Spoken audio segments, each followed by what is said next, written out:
This podcast is brought to you by the Arate Podcast Network. Please go to aratemedia.org to see plenty of podcasts from our friends, as well as if you want to start your own podcast, you can check them out at aratemedia.org. That's A-R-E-T-E media.org. On with the show, Jordan. On with the show, Justin. Welcome, everybody, to our epic, probably going to be long, Season 2 premiere of the Spur of the Moment podcast. I am your host, Justin Spurr, and I am joined, as always, fresh back from our maybe separate, maybe together vacations. Nobody knows. Nobody can verify that. The incomparable Jordan, everybody. He's here. I'm pretty incomparable. He's come back for season 2. We didn't kill him off in between the seasons. I don't imagine we're gonna kill him off this season either. Unless I'm secretly a clone and nobody knows. No, I mean, we went to Japan this week. There's clones afoot. It could happen. So coming up today, there's a new sponsor in the sponsor section. We're pretty excited to talk about that. That's gonna be fun. We have all sorts of news. We got news from this week. We got news from last week. We got some news that we missed. It's gonna be a real news palooza. News probably gonna go on for a little bit. And then part 1 of the 2-part season premiere is animation from Japan.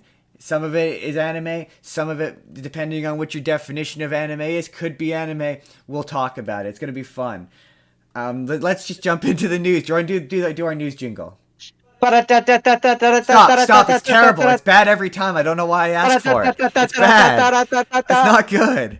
To start off with, we have to, and we're gonna talk about some of his stuff, but we have to get it kind of a bummer up top. We have to talk about while we were away midweek. I had to come out of my vacation to talk about it on TikTok. Akira Toriyama died, and we're not gonna devote an entire episode to him like our friends at the Average Intelligence podcast they did a whole episode on it. We're not going to do that. We're going to talk about some of his works later, but it's a shame. That's a real bummer. It's a real shame. It's a real shame. And like I've seen so many people with like bad Dragon Ball takes, like just bad Dragon Ball takes, where it's like, oh my goodness, you couldn't have waited like a week, man. And it's like people have been like, oh, it wasn't influential. And it was influential. Do you like Supersonic? I like Supersonic. You know what you could thank for Supersonic, Jordan? You could thank Super Saiyan. You could thank Super Saiyan. You could thank Dragon Ball for that. Jordan, do you like the concept of transformations in shonen anime? I mean, I absolutely do. You know who you could thank for that? You could thank Akira Toriyama. You could thank Akira Toriyama for that. Do you like the concept of watching guys fly through the sky and punch each other a bunch? I mean, who doesn't? I mean, I don't think that he exclusively created that, but he definitely influenced it. Do you like Silver the Hedgehog from the 2006 Sonic the Hedgehog game? I mean, I don't know why you would. Most people don't like anything from that game, but do you? Because he's basically Future Trunks. Yeah, but you could thank Future Trunks for that. You could thank his existence for that. But yeah. Actually, no, there's a surprising amount of people who A, like that game for some reason, and B, like Silver the Hedgehog. Like there's like that's the reason he keeps coming back. He's a surprisingly popular character. But I mean, Sonic the Hedgehog, kind of his franchise lives and dies on its characters, not on its games. Like that's true. The reason why that franchise is so enduring is not because the games have been very good, because they haven't been. But you know why people like Silver the Hedgehog? Because they actually like Future Trunks. He's just Future Trunks. He's just Future Trunks. He's just Future Trunks. Like I think even like there's like it was like Did You Know Gaming where it was like in the notes for the game itself, it was like Silver the Hedgehog : think Future Trunks. I believe it was actually in the extra menus of that game where it was like like one of the unlockables was like the character designs and stuff like that. Yeah. And I believe it was literally on there in the game. Yeah, in the character. Well, you could see it like in the notes for the designs or whatever. Yeah. Where it was like, think Future Trunks, and like there's something in the code for him that is a direct reference to Future Trunks, like, and I can't remember what it is. That's funny. In the game's code, yeah, it's like future. It's like something Mirai or something, which is like a reference to Future Trunks. But yeah, real bummer. I think, and I mean, obviously, like, condolences to family, friends, and colleagues, and all that. But it really made me go, man, Dragon Ball will be worse off. Because you're going to get a lot more like Dragon Ball Super, where it's fans writing it thinking they know what they're talking about, and it's going to be less like of a passion. Like that last show that he worked on is going to be like the last kind of great Dragon Ball thing we get, I think. Or certainly the last good one, I think. Or maybe even superhero the superhero movie. That one will probably be the last truly great Dragon Ball thing we got because he worked really heavily on that. Yeah, I agree. I don't think the new show will be that good. I I think it will because he worked on it. I've discovered that. I've discovered that the only time Dragon Ball is ever good is when he works on it directly, and he worked on that directly. And like we've talked about before, if he wants to take another stat, I will not judge until I see it. I learned that Yeah. lesson. I learned my lesson about prejudging a Dragon Ball thing because I prejudged superhero, um, and I was like, it looks bad, and then that it turned out to be probably the best Dragon Ball Z movie, Dragon Ball Super movie, other than maybe Broly. Like yeah, hot take. I think Dragon Ball Superhero is better than Battle of Gods. Hot take. Hot take. I mean, I think Broly is the best out of all of them. I do. As I said, it was the best. I was like, no, it's Broly. Broly is the best. That Broly would is be the my best one. opinion. Yeah, it's just the best movie. It looks the best. I mean, the only parts of it that don't look good is when they try to do like that half CGI, half 2D thing, which Japan loves, and it's awful. I was gonna say we're gonna talk Mm, about it because we will. Um, but yeah, it's overall real bummer to hear. Um, yeah. and with that, we're gonna move on to unrelated. Well, we're gonna talk more about Dragon Ball Z later. Don't you worry. I got stuff planned. So apparently, they're working on a live action Teen Titans movie for the DCU. I heard that. And I was Yeah, like, you're right. okay, But I guess. I want something a little more the animated series and a little less the other animated series. You know what I mean? Yeah, And yeah. don't make it like that terrible Titan show where Robin says fuck. Like I don't want that. I want it to be like a little more serious minded, a little like not silly, but like they're Yeah. like a teenage team. It should be lighthearted. Like I want the energy level of like the Blue Beetle movie where it was Yeah, fun and it was like, you know, it kind had of a moments that were little upsetting. looser. Yeah. And kind of yeah, more like that. A Yeah. little less Christopher Nolan Batman, but definitely not Teen Titans Go, like Not somewhere Teen in Titans. That's what I'm between. saying. That the original animated series felt kind of Yeah, like, that's where I say but like Blue Beetle.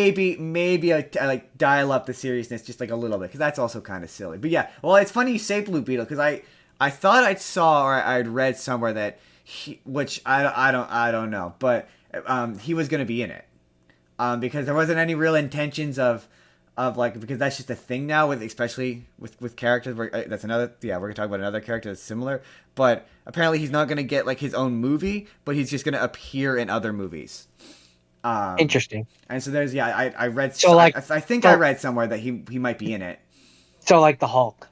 yeah like a Hulk yeah but I don't know I don't know um it's interesting though that DC is a little becoming a little more willing to like we can have multiple versions of the same characters. Like they're becoming a little more. I mean, maybe with James Gunn because James Gunn's like, yeah, Marvel's got like 5 Spider-Man. Like, get Eh, over it. Get over yourself. It's not confusing. People are smarter than this. Like, you know. yeah, could Um, be. so it's funny. Speaking of Spider-Man, Michael Keaton says he doesn't know why he was in Morbius. I don't think anyone does. And nobody knows why he was in that. What was he even setting up? Like he just got him in a field and put him in a suit. Nobody knows where did he get the wings? That post credit scene made no sense, and we all know it. I never watched the movie, but I had heard about that, and it seemed to be setting up this idea that like the Sony verse was all part of the same multiverse, I Yep, guess, yep, as the MCU. yep, Like that's the idea, and that's the only yep. reason that exists, and like they cut whatever was going to come from it. Well, they keep. It's funny because they keep adding Spider-Man references to these movies, and then in the post production they cut all of them but leave some of them so they don't make any sense. So like there were overt references. It was gonna be they had decided it was gonna be this is the Sam Raimi Spider-Man universe because there's pics of Sam Raimi Spider-Man in the background. The Daily Bugle was the Sam Raimi Daily Bugle. Like it was gonna be the Sam Raimi verse, and then they like chickened out or changed their mind last second and cut all of them out, but left the Michael Keaton cameo in there for some reason, and that's what it was going to be a Yeah, reference to. which Because makes no otherwise, sense. there is no Spider-Man. I mean, it's like the best one of these where it was like the loose reference to Spider-Man. Um, is it's still Venom. Because that one was smart enough to be like the incident in New York and leave it just open enough that Spider-Man can or cannot exist depending on whether or not you want to use him. And they decided Yeah. I still don't think they have decided. Although I don't know. There's rumors that they're on and off that Spider-Man's going to be in Venom 3. That's going to be Andrew Garfield Spider-Man and he's in Venom 3, but who fucking knows with Sony? But speaking of Venom, they announced the title. And it's apparently the release date is getting moved up, so it's coming out earlier. But they've announced the title, which is going to be called Venom 3: The Last Dance. And supposedly, it's going to be the last solo Tom Hardy Venom movie. But Sony still plans to use the character in other things. So that's where I was like, kind of like Blue Beetle with the. But that's apparently so, and they're open to him being in Secret Wars, is what they've said. But my question is, who is he gonna? Is it gonna be him fighting Toxin? Because like, really, we're gonna do him fight the third symbiote? Why? No, to me, you gotta are lessening and lessening else on these movies, man. Like, you gotta do something other than another symbiote. You've done the symbiote too many times. You gotta shake it up, man. Do have something different. Give him some other villain, some Earth-based villain, mad scientist villain. I don't know. Do something. I mean, have him fight Spider-Man. That's not a symbiote. Have him fight Spider-Man. That's the thing that makes the most sense. But hey, what do I know? I know, right? And you don't even need to. You could have it be where that universe ends up having its own Spider-Man. Yep. Who, hey, here's an idea. Maybe in his universe, Spider-Man is actually a bad guy. I mean, that'd be interesting. Or conversely, just have it be Andrew Garfield Spider-Man. Get a stunt guy. Never have him leave the costume and stick Andrew Garfield in a voiceover booth. That works too. Like just do it. Just do it. I'm willing to let this go. This franchise is lazy. I don't have high expectations for it. They're enemies at first, and then something. They're unlikely allies. We'll do that. Let's do that. It's fine. But if you can't get Andrew Garfield back, you could still literally just do that movie and have a completely new person be Spider-Man. I mean, you could, and then you could just be like, I mean, yeah, you could have him. If none of the other ones are willing to come back, you could have just a new person come in and be Spider-Man. Well, I've never understood. Or you could use this as the excuse. You tag it on with the Venom movie, so it's not a risk, and you have this universe's Miles Morales. Yeah. I don't want a live action Miles Morales. I don't. I've maintained that I don't want that. But the thing about Spider-Man I've never understood is like why he doesn't cameo more. Like, he should be cameoing like the most out of all these guys because he's wearing a mask where you can't see his face. The same thing with Deadpool. Deadpool should show up in way more shit because it's just get a guy, put him in the car, get a guy who's like roughly the same build as Tom Holland or Ryan Reynolds, stick him in the suit, and put Ryan Reynolds and Tom Holland in a voiceover booth from their apartment. Like, this should be like it's so funny. That Tom Holland's like, I don't want to be being Spider-Man for the rest of my life. This should be so easy for you. You should have to do none of the physical work and just have a guy in a fucking costume. Like, just hire a really good stunt guy, have him do all the physical work, and you just do voiceover.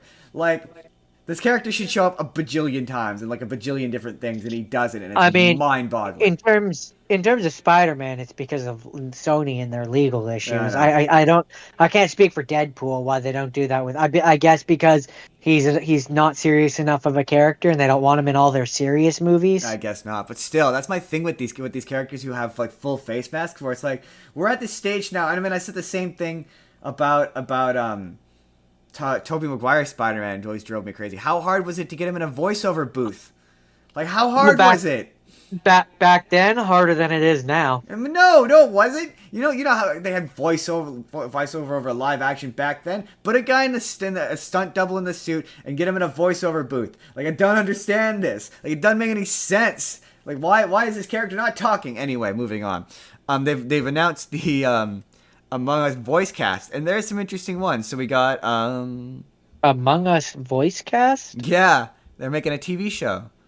Of course they are. So, weirdly enough, I could see it. Right? I mean, we've talked about it on here before. Have we? Yeah. I've been gone for a week. I don't remember what we've talked about. That was in season 1. Nobody remembers what happened in season 1. Nobody remembers that. We're on to season 2, baby. Everyone always knows that the show only gets good in season 2. You have to put up with season 1. That's the You get through season 1. Season 2 is when it starts to get good. Season 3 is when it's really good. Season 4 is the height, the apex of it all, and then it's all downhill then from it's there. then we start to fight by season 5. It gets really snippy, and then we break And up. then I have my solo career, and I go off into the sunset. I hire a new guy to try to replace you. It's not quite as good, but it's almost as good. And like the really diehard fans threaten to kill the people who are like it's not as good as it used to be. That's how these things go. And it just becomes really toxic. It becomes super toxic, and I refuse to acknowledge it. And by this point, I'm on like my 3rd co-host, and it's a girl for some reason. And then in the 13th season, because I think that's a funny number, then I come back for the dramatic reunion, and the show gets a resurgence in popularity. And obviously, you cry.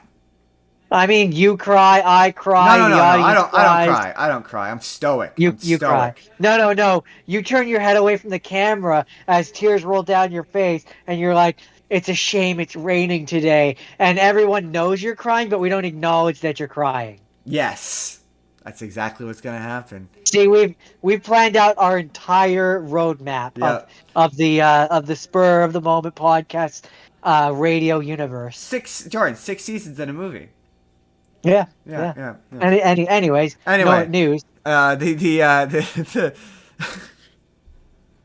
the cast of Among Us. Ashley Johnson. Right. Ashley Johnson will be playing Purple. Oh, I would have said yellow. Elijah Wood is green. He feels like a green. Randall Park is red. I don't know who that is, but he sounds like a red. Randall Park is Asian Jim. Oh, yeah, he's a red. No, I would have said blue. He feels like a blue. Yvette Nicole Brown is orange. Who remember Drake and Josh? Yes. You remember Josh's boss at the movie theater? I think so. Her. Okay. Yeah, but this is just that's a good cast. Just a solid cast. I mean, it's not any weirder of a concept than the Emoji Movie. No, that will always be the pinnacle of weird concepts. But no, it's one of those franchises that I was just like, yeah. It was like same thing I always said about Angry Birds. A cheap cash in Hollywood shit movie was not what I meant. But like that had real Saturday morning cartoon. Like it felt like a franchise I would have watched when I was a kid in the 90s. And Among Us is kind of like that. I can see why you would say that. Yeah. Among Us feels like it was on a show that would be on Teletoon at like 10 o'clock. If Canadian, that's a Canadian reference. I would have said Swim Adult for Swim. America. Yeah, Adult Swim. That was basically our Adult Swim, more or less. I could see it. I could absolutely see that. Yeah. So, Giancarlo Esposito, he wants to play the MCU's Professor X. This is but with one change. I don't know who that is. Yes, you do. It's Gus from Breaking Bad. Oh. I could see it. Sorry. What the audience will learn as this show goes on is I am terrible with names. Oh, okay. Yeah, I see what he's getting at. Sorry, I'm just reading the article. He wants to play Magneto, but he doesn't want him to be in a wheelchair. Which, like, that feels like... He has to be in a wheelchair. I mean, that just feels ableist to me. Because, why? Because it's ableist in the sense that, I'm sorry, the like a character that people who have wheelchairs like love and like is iconic because of his wheelchair. You want to take his one iconic defining because you see being disabled as being less than, right? He's like, there was a time where he wasn't disabled, yeah. So people know him for that. I mean, it doesn't define him. Well, especially if you're doing it in regards to an X-Men movie. No, by the time he's met the X-Men, he's in the wheelchair. If you want to do like a separate standalone Charles Xavier movie, which is like when he's 20 and it's before he's in a wheelchair, sure, that's one thing. As long as by the end of the movie he's in the wheelchair. Now, unless what I've just said is completely wrong and him being in the wheelchair is ableist, I'm always confused about ableism. But it just feels bad. It feels bad to be like, no, I don't want that gross wheelchair shit. It's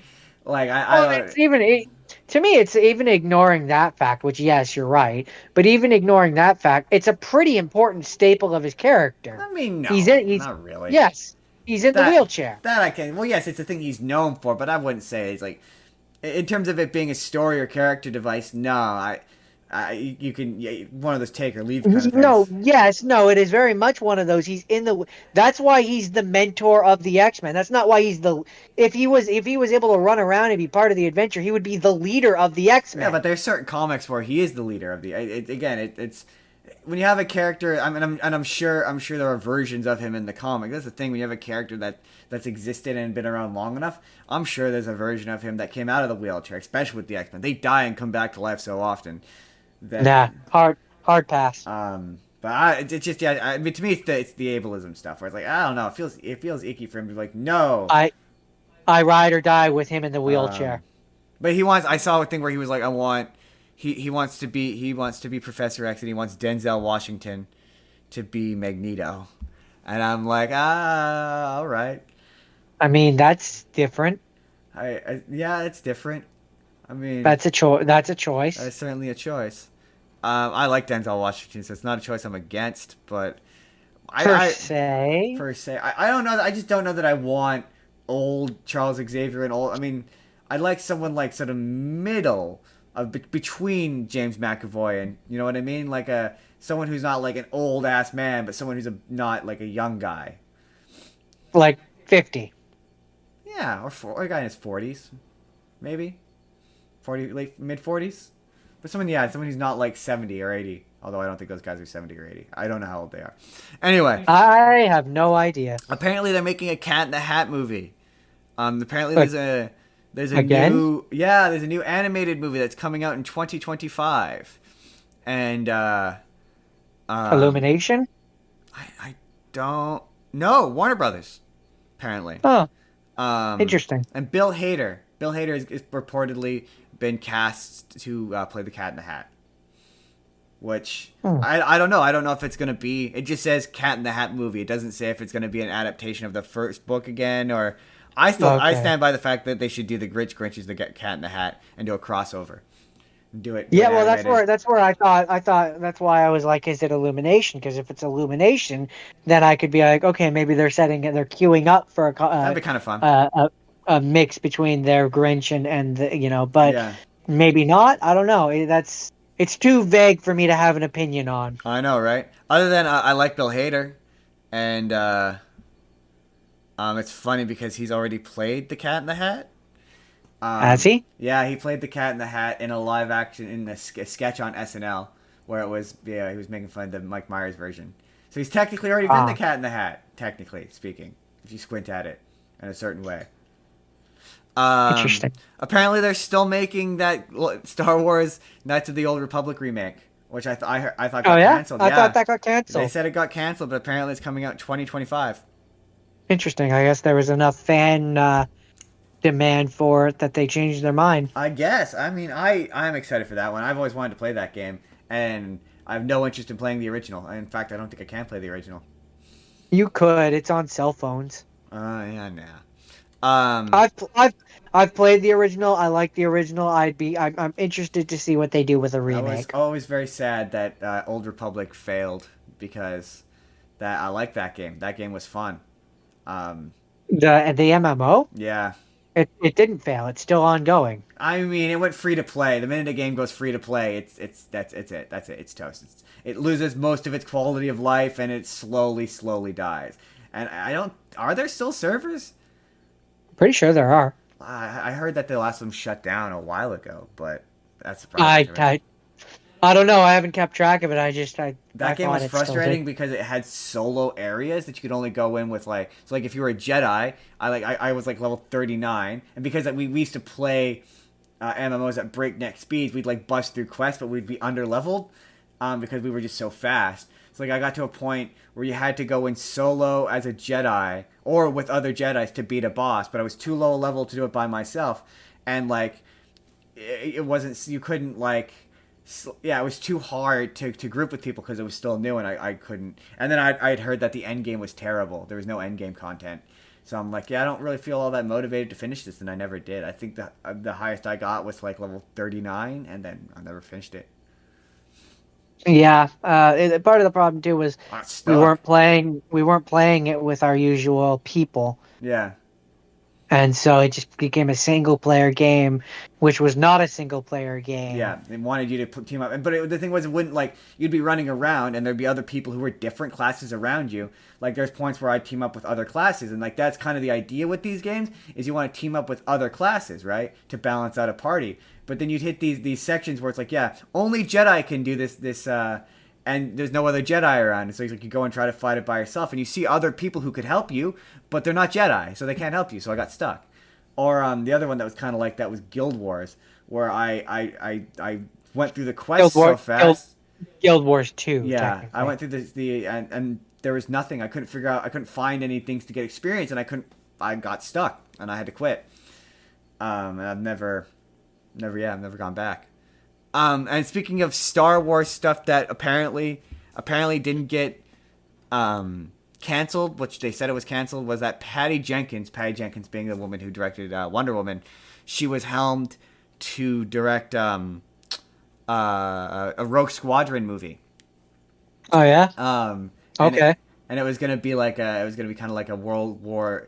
It was gonna be sort of similarly themed to a World War II plane fighter movie, but in Star Wars. And her Wonder Woman 1984 was terrible and bombed, and nobody liked it. And when that happens with directors,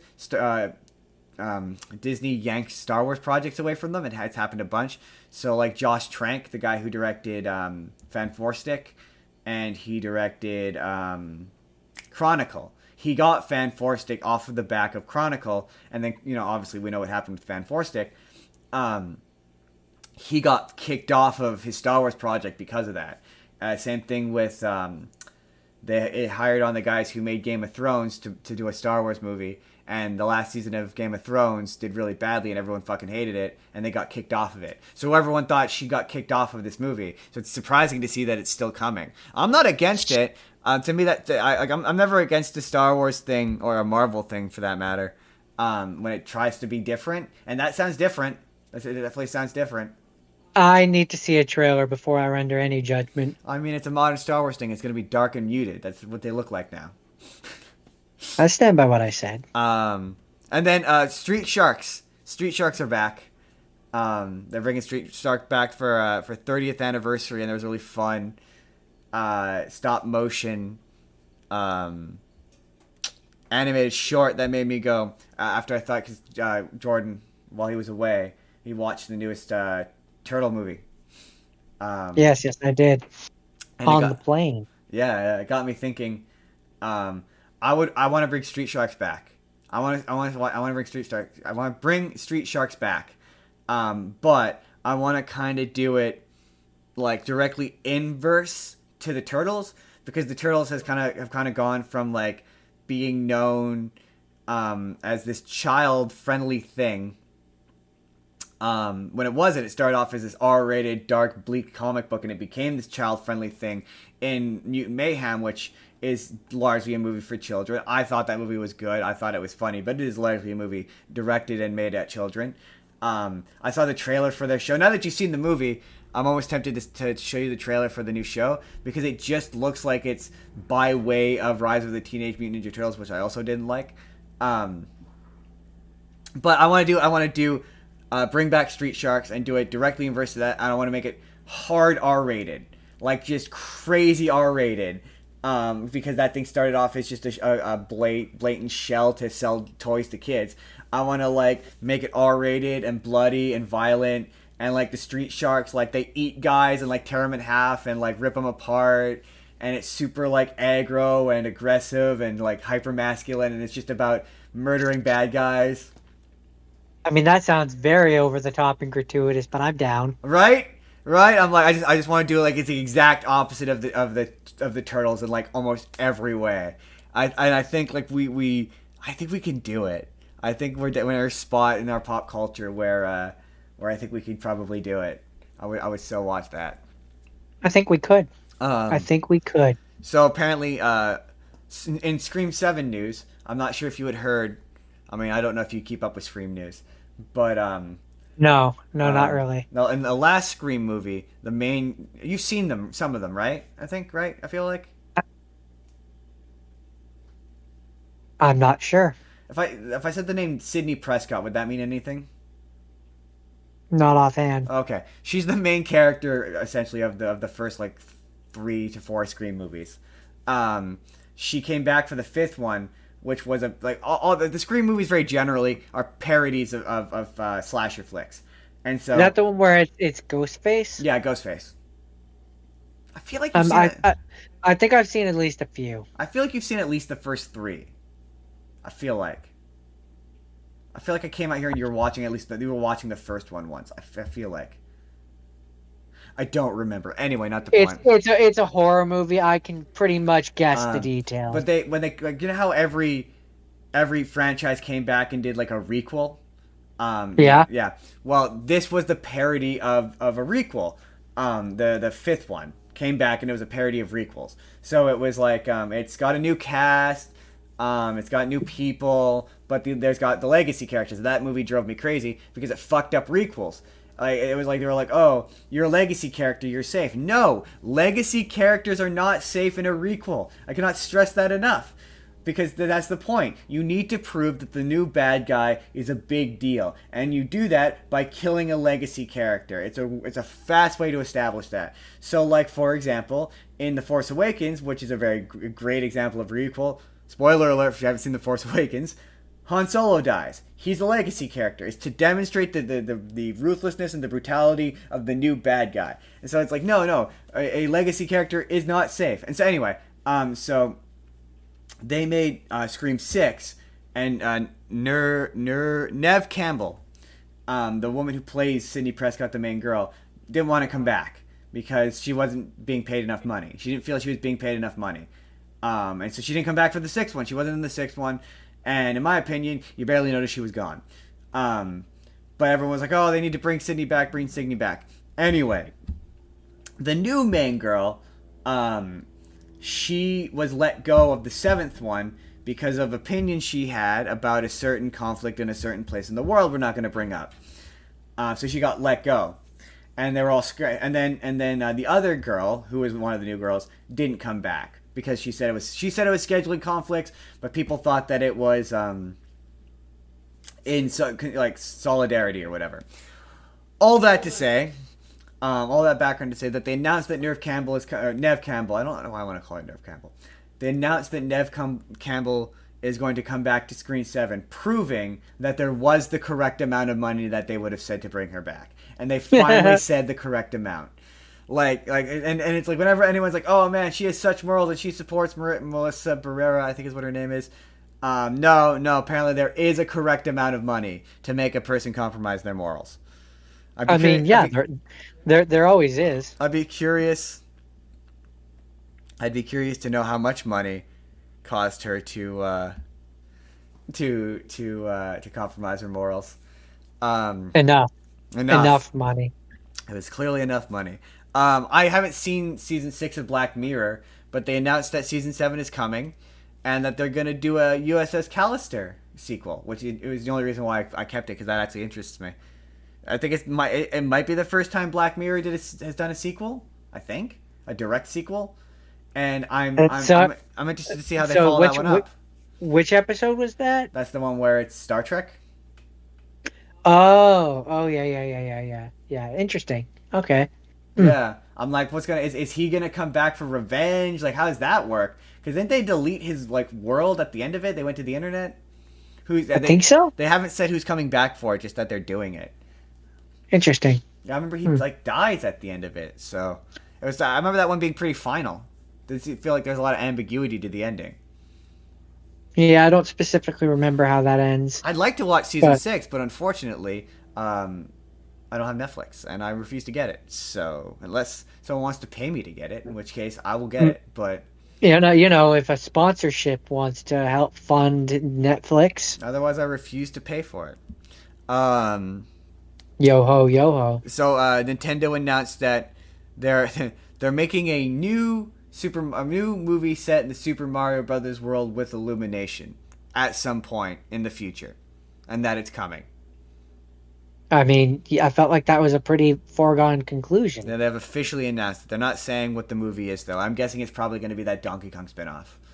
I mean, that makes nothing but sense. They've already got the character I models. mean, not even just that. I mean, they already announced the Donkey Kong spinoff, so it wouldn't surprise me unless it's a totally new thing. But yeah, they right after the first one came out, they were like, yeah, we're doing that Donkey Kong spinoff. Or So a Luigi's Mansion movie. That I would I be okay I with would too. much prefer a Luigi's Mansion movie myself. I Yep. like Seth Rogen's Donkey Kong. I just don't know I could do an entire movie of him. I like Charlie Day and Luigi way more. But that having been said, I don't know. It'd be fun to watch him fight King K. Rool. That'd also be kind of fun. Um, they're making a Watch Dogs movie apparently. A watch_dogs. Yeah, and I'm like, all right. Uh, all right. That's one of those Sure. times I don't understand it because it feels redundant. Because like the game's already basically a movie, so what's the point? That one's more of a GTA clone. It's not. That one's less of a movie than like Beyond Two Souls, for example. Yeah, no, but I mean it's more cinematic than like movies like that. That's like when they did Assassin's Creed, where it's like if I wanted to experience the story of that game, I would. The movie a movie is not the way I would do it. I would just play the game. It depends on what the story is. Yeah, I don't know. I don't know. It feels like it has the chance to be like the Assassin's Creed movie, like generic and a nothing of a movie. Like there's no identity to it. But that's just me. I mean, you're probably right, but until I see a trailer, I can't make judgment. Um, James Gunn apparently wants to work with the Flash's Grant Gustin in the DCU, I which saw that. has led a lot of people um, to ask who should he play. And I saw someone say the Reverse Flash, and I'm like, I think that's a good idea. But I here's I how I said would do that. it. No, you didn't I say said that. that. Yeah, I did. I said the only way that I would want him to come back is if he was coming back as the Reverse Flash, because that would make him like he could be something very drastically different. And you were like, "Ooh, that's a good idea." Yeah, I definitely said that. I have no recollection of that. But the only way I would do it is I would have it where he shows up and he's dressed as the Flash, and you think he's the Flash at first, and he takes off the costume and he's the Reverse Flash. I would do a straight up twist of like, do you think you're like, oh, is he gonna be the Flash again? Oh no, he's the Reverse Flash, and then make him like the most evil version of the Reverse Flash. Like have him do a murder. Just have him just do a murder on screen, and don't shy Or away from it. either that, or you have it be a Justice League versus the Injustice League, and he's the whatever the Zoom or whatever the evil version of the Flash that universe is. That would also be fun. But the point is, I mean, maybe he doesn't want to come back and be a version of the Flash, though. But screw him. That's what I want. I'm kidding. Um, And what I want is the most important thing ever. um, so, Inside Out 2. The trailer came out. This is one of those stories that we missed while we were away. Um, the Inside Out 2 trailer came out, and it looks fun. It's interesting that it looks like the new emotions are like the antagonists. Everyone keeps saying bad guys, and I don't like that word because that phrase because no, they're all part of the same person. No, they're not they're not bad guys. They're antagonists. It's different. You can have an antagonist who's not a bad guy. Anyway, not the point. It looks fun. It's weird I because mean, I mean, they would be the bad guy in the same way that Happy or Joy or whatever was the bad guy in the first one. yeah, it's just the main antagonist of the plot. But my thing like maybe it's just because it's the trailer. Who knows? Maybe in the final movie it'll be different. Like maybe you'll find out that the parents do have these emotions. But I don't know. I find the implication that the like because when the trailer was when this was announced, people were like, oh, how come you don't see those emotions in the parents' head? Like if they're emotions you develop as you get older, how come you don't see them? How come you just see the main five ones? And then my answer to that was very cynical because they didn't know they were making a sequel and they didn't think that out. In the second one, we'll probably see that they do, but it shows the parents' emotions and they don't. So is the implication that you get over like anxiety and ennui and embarrassment? Because I gotta tell you, as an adult, I still very much get embarrassed. My interpretation, which yeah, I don't know if they'll go this way, but what I'm kind of hoping they do is that those emotions get absorbed back into Joy, like they're manifestations of the main emotions, if that makes Maybe. any sense. And then at the end of the movie, like once Riley grows more, they get absorbed back into those and become part of like ennui is part of disgust or whatever. Like they each Yeah. get absorbed back Well, into I it. I I saw someone say that maybe it's like the parents are suppressing them, and part of the movie is going to be like learning, like the adults need to learn not to suppress those emotions as well. And they Yeah, shouldn't that suppress emotions. I'm like, okay, that would be that does make sense because yeah, again, adults very much feel anxiety and embarrassment, and ennui is or such a nebulous concept. I don't understand why they turn. That's not really an li- emotion. It's like a state of like being. what I would kind of want is like maybe like for example, we have a scene with the mom where like she takes like an anti-anxiety pill and like it wears off and it starts reappearing in her head Oh, and maybe. then her emotions are like, oh no, we have to deal with it and so then they make her take the and then it Yeah, disappears it could be again. a thing of yeah, the movie's about learning to like deal with those emotions, not letting them, as Run rampant. I'm saying, take over, um, and learning to live with them, not necessarily bury them. Yeah, that's probably what the movie's about. Now that I'm saying it out loud, but yeah, it looks fun. I mean, I really like the first one, and this is exactly what I wanted. I wanted to see Riley as a teenager. Yeah, yeah, it Um, looks fun. It looks enjoyable. Apparently, they're making a live action. Okay, it says the title says Disney's computer animated Bambi remake loses director, and then you go scroll down and it says this person is no longer directing Disney's live action Bambi remake, which tells me it's another Lion King situation. Boo. I don't Boo. that okay. Boo. In this specific instance, I'm not Stop, necessarily stop calling it live action. The Lion King is not live action. Boo. I'm not against it in concept though, only because I think Bambi will be far more suited. Because Bambi is more about the inherent realism of the scenario, and that one's Sure. really trying to be realistic. So like, So call it the photorealistic um, Disney movie. yeah, It's not live action. that's not as catchy. Um, but that's one where I'm like, you know what? Yeah, you make photo real. Like none of the characters in that movie emote a whole ton. So it doesn't really work. The one thing I remember about that movie is the first half is fun and whimsical, and the second half is upsetting. That's all I remember about it. It's like hard, striking up like reds and upsetting colors, and it's just less fun of a movie. Um, my question is, Boo. do you get to see Bambi's mom get shot in this version? Yeah. Like they're gonna actually make the hunter We're a gonna bad guy, right? Like he's gonna straight we're be a gonna villain. There's gonna be a we're reason gonna why she we're gets gonna shot. we're gonna have a real Mufasa situation where we see Bambi interacting with his dead mother. Of course, because they gotta make it. They gotta up the stakes somehow. It's modern times. Kids have to be horribly traumatized in the same way that we were, and the only way that you can do it is by showing them a deer corpse. Yep, clearly. Plus, this is coming from America, so they want to desensitize the kids to that so that they can get used to gun violence. Yup, absolutely. Um, yeah, no, the hunter will be a bad guy, and he'll be like anti-environment or something. He'll be like cartoonishly evil, and he'll have a personality, and we will absolutely see his face. Um, It'll be really on the nose. um, so in more news that we missed, apparently the Hogwarts Legacy sequel, they're talking about making it a live service game. And I don't want to get too much into that game, other than to say this story is really that meme from SpongeBob, where it's like, how many times do we have to teach you this lesson, old man? Like, when will you learn that nobody wants live service video games? Like, I don't understand why this genre continues to limp along. Like, nobody wants them. Nobody wants them. Way to ruin a good game. Right? It's like it's the number one way to ruin a good game. Or in the case of Suicide Squad, an okay looking game.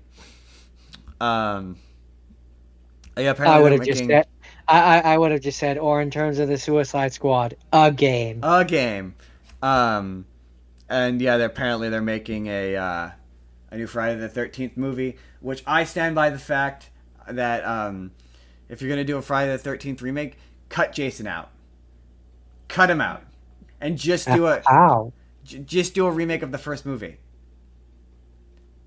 because the first movie doesn't have Jason in it. Did you? I mean, at that point, why? What's the point? Because the first one's a genuinely good intense movie, and the twist is actually good, and like you don't. It's like when you're watching it without the knowledge or like without any future knowledge, and you watch it purely for what it is. It's a good movie, like genuinely. It's genuinely tense, genuinely creepy. You don't know who's gonna die. It's not immediately obvious, and the twist is actually good. So I'm saying, do a remake of that. Do a remake of the first Friday the 13th movie. Then if you want to do your Jason shit, do Jason. But like I've always said, they should just do a remake of like just the original one without any Jason in it. But with that... Or, new idea. We let the series die and come up with new ideas. No, I like Jason. I like Friday the 13th. No. Also, I saw that they were going to make...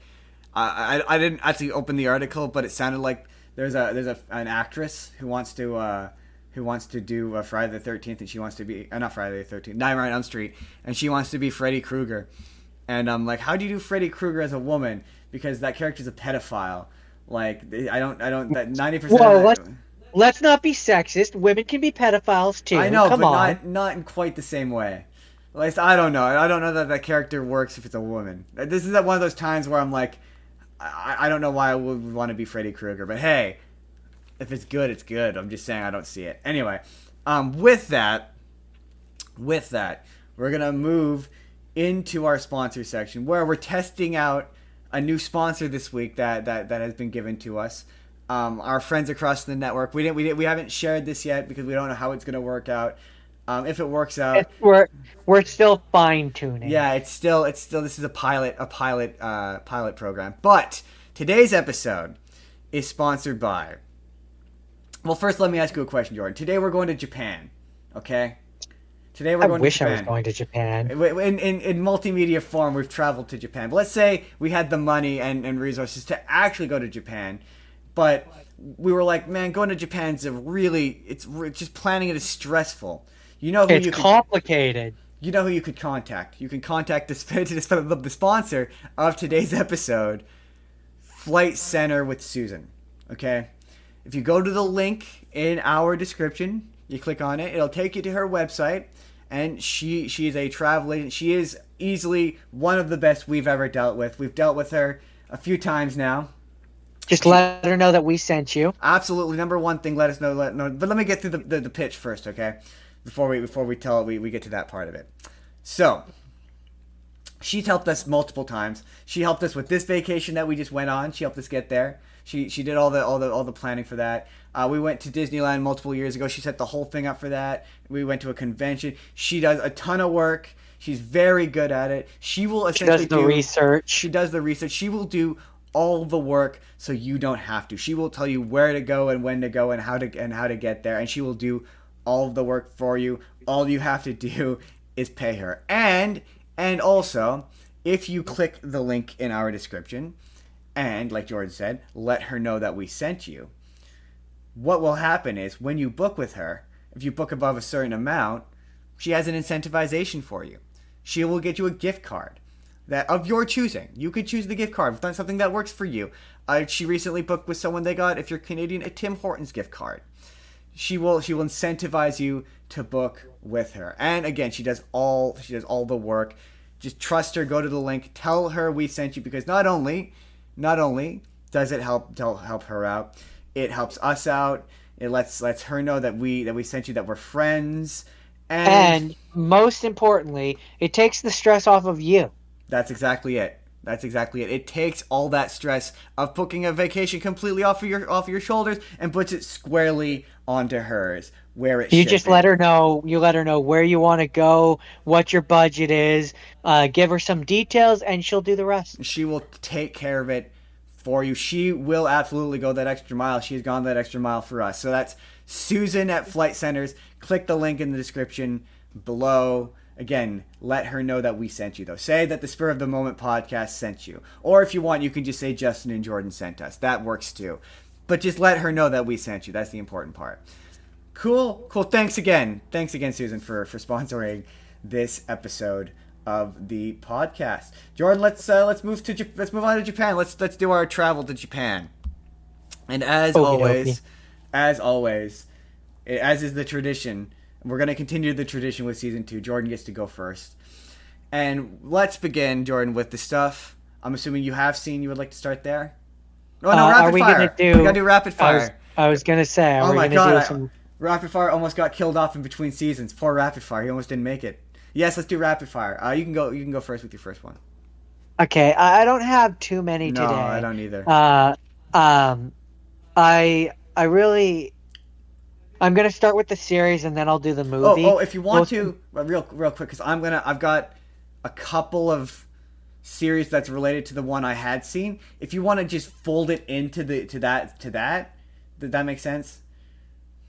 Or fold it in, you know how you're talking about. You're talking. What's your first rapid fire? My first rapid fire was going to be the original Digimon Adventure. I was going to say, if you want to fold that into your one you haven't seen and talk about it all together, you're welcome to. Okay, well then I'm going to fold my other rapid fire, the movie, into Summer Wars. Okay, because I have rapid fire-esque stuff that I'm going to do the same. Okay. So then I don't have rapid fire. Do I have rapid fire? Unfortunately, what with being away and with watching a show, like an entire show, I know. There was only so many hours in the day. Yeah, okay, I'll do one, but I'm gonna talk about it more because I didn't. You know what? No, I don't have any. You know what? I don't have any rapid fire really because it all kind of connects to my big main topic. Yeah, same. And it's just gonna turn into me talking about it early. So let's hold off on. Okay, let's just say we do have rapid fire, but it's gonna be part of the main topic. So let's delve into the first thing you had seen. That I have seen before. Yeah, that you have seen, yeah. Okay, this one is one that's not really related to the other stuff. Rough. It's hey, we were gone for a week. We got to get back into gotta get those cobwebs out, man. Anyway, sorry. First one is Origin Spirits of the Past, or as it was called in Japan, Silver-haired Agato. Okay, so I have decided we are going to retain the interview style that we established in the finale. I like that. So, tell me briefly what the plot is. What's it about? Briefly, plot is we open a movie. It's a beautiful musical number where we see that they are attempting to make trees grow on the moon. Okay. Person inserts gene or whatever. Trees go out of control. Crash land on planet. We jump into the future. We find out that the forest has become sentient. Humanity is struggling to survive. Basically, it was the end of the world. Person from the past gets woken up. Her and this other dude that woke up from the past prior to the movie are trying to basically bring back how Earth was. Our hero Agato is trying to help the forest and stop them from just killing basically everything. So the good guys want the forest, but the bad guys don't want the forest. Am I getting this right? Largely, yes. Yeah, largely, yeah. But the forest is in and of itself neither good nor bad. It's just kind of neutral. It is alive, so it's not inherently evil. It's not inherently good. It just is. When did this movie come out? This movie came out in 2006. Oh, so it's fairly new. 2006? Yeah. That's like 24. That's like 24 years ago. Relatively speaking, it's relatively new. It's this century. It's 2000. Yeah, yes. yeah. Okay, interesting. So, was it a really popular one? What would you define as really popular? Like, is it mainstream? Would American audiences know it? It premiered at the Fantastic Fest Film Festival in Austin, Texas. Oh, interesting. Okay, so it did come to America. Does it have a box office results? Just out of curiosity. Did it get a theatrical run? I guess is maybe my question. Let's see. Running time, country jazz. It's hard to see. Hard to say. Soundtrack, reception. I don't see. I don't see. Interesting. So that tells me that it probably didn't get a theatrical release here. But you watched the dub of it, right? Yeah, I watched the dub. You watched the dub. It just says that it was released at the Fantastic Fest Film Festival in Austin, Texas. Huh. So okay, so it did come to America. Is any of the voice actors that you recognize? Not me personally, No, but not. I can read out a couple. The English dubbing actors I'll read. The main character is Christopher Patton. No, don't recognize him. Uh, Tula is Carrie Savage. No. Pam Dougherty, John Bergmeyer, Christopher Sabat, he's in it. Oh, really? Sabat. Oh, interesting. Interesting. So it's okay. So Uh, it's like a voice actor. It's not like there's no Laura Bailey, celebrities. Oh, okay. Laura, Interesting. Laura, Laura Interesting. Bailey's in it. Interesting. So it does have some people we know. Other than that, I don't recognize really. So is it like a super? Is it like an What's action heavy What's thing? weird is it's got character names here on this list of cast, which I don't recognize, and it doesn't have an English dubbing actor, which tells me that they were cut from the English version. Interesting. Um, so is it like a super action oriented kind of Yeah, fairly action heavy. action heavy? There's like basically the main character at a certain point. One of the concepts that they introduce in the movie is that and this is why it's called Silver Haired Agato, is the main character's name is Agato, and basically the forest. If you sync up your like if you go down into the forest and talk to the druids and stuff that are down there, Mm-hmm. um, they have the ability to give humans essentially superpowers. Gotcha. Um, so the city where our main character grew up, Neutral City, kind of is the in between city between the big war military city and the forest, Mm-hmm. and it's the thing that's like keeping the relative peace between the two. And the three people that made the neutral city, Agato's dad and two other characters, they all have silver hair, and you find out that that is the case because the forest essentially gave them superpowers. Gotcha. So they have super strength, super speed, super yada yada yada. And so when the character from the past, Tulia, I think that's her name, goes off to help basically make the planet be what it once was. Agito goes down into the forest and is like, please, like, give me the strength to save the forest and to save Tulia, and I can do it all, and yada yada yada. And they're like, okay, be one with the forest. And then he has silver hair and he has superpowers. Interesting. Interesting. So okay. Um. Let's see. I think I got anything else I had to wanted to bring up. Obviously, that's the abridged version. Yeah.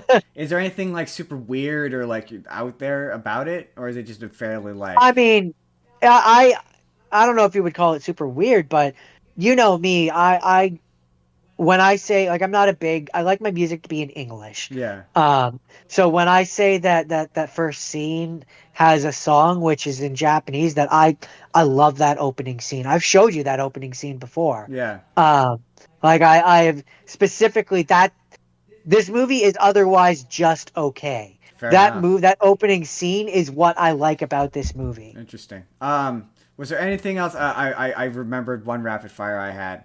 But is there anything else you had to say about Spirit's Origin of the Past? We're gonna take a break of the for just a second. Um I like it, and I like Anything? that first song. And anybody who you don't have to watch the movie, just go to YouTube and type in "Origin Spirits of the Past" opening scene. So Just watch that. so That's all you really need to is it a see. musical or is it just the one opening number? Nope, it's just that one opening number, and then later on in the movie, Huh. when there's this big emotional moment near the Yeah. end of the movie, it plays that song again. Huh. Interesting. So okay. Well, so that was Spirit's Origins of the Past. Is it on anything that people can watch, Jordan? The name of the song, which assuming that the sound the I don't know what you want to call it, soundtrack, that's the word I'm looking for. Assuming this is in order of what the movie is, the name of the song, or what it is in the movie rather, the name of the song should be Mori no Kyoku. Okay. Good to know. Good stuff. To check that out. To go back to rapid fire, just real quick. I remembered that I wanted to talk about because it's unrelated to any of the stuff that I was going to talk about. I watched one Dragon Ball movie. Because I was gonna watch a bunch because obviously Akira Toriyama, but they were hard to find and I was running out of time. So I was only able to watch one. So I watched the very first one, my favorite Dragon Ball movie, Dead Zone. But I didn't watch the Funimation version of Dead Zone, Jordan. You never guess what version of Dead Zone I watched. Blue Water. No, I Blue no. Ocean? Ocean Group. I watched the Ocean Group dub. Ocean Group. And Ocean. that movie is kind of incredible because it's the closest to it has the Japanese soundtrack. The dialogue is very close to the original Japanese. It has musical numbers. Like I remember the one where Gohan gets drunk and he sings. Like I can still sing part. I've watched that movie so many times. Like I can visualize music cues. Like when Krillin runs up the stairs and Piccolo walks up and it's like dun dun dun dun dun dun dun dun dun dun dun dun dun dun dun dun and there's the it's so funny because I've the version of it I watched didn't have any subtitles on it, so it didn't have subtitles on it for the songs.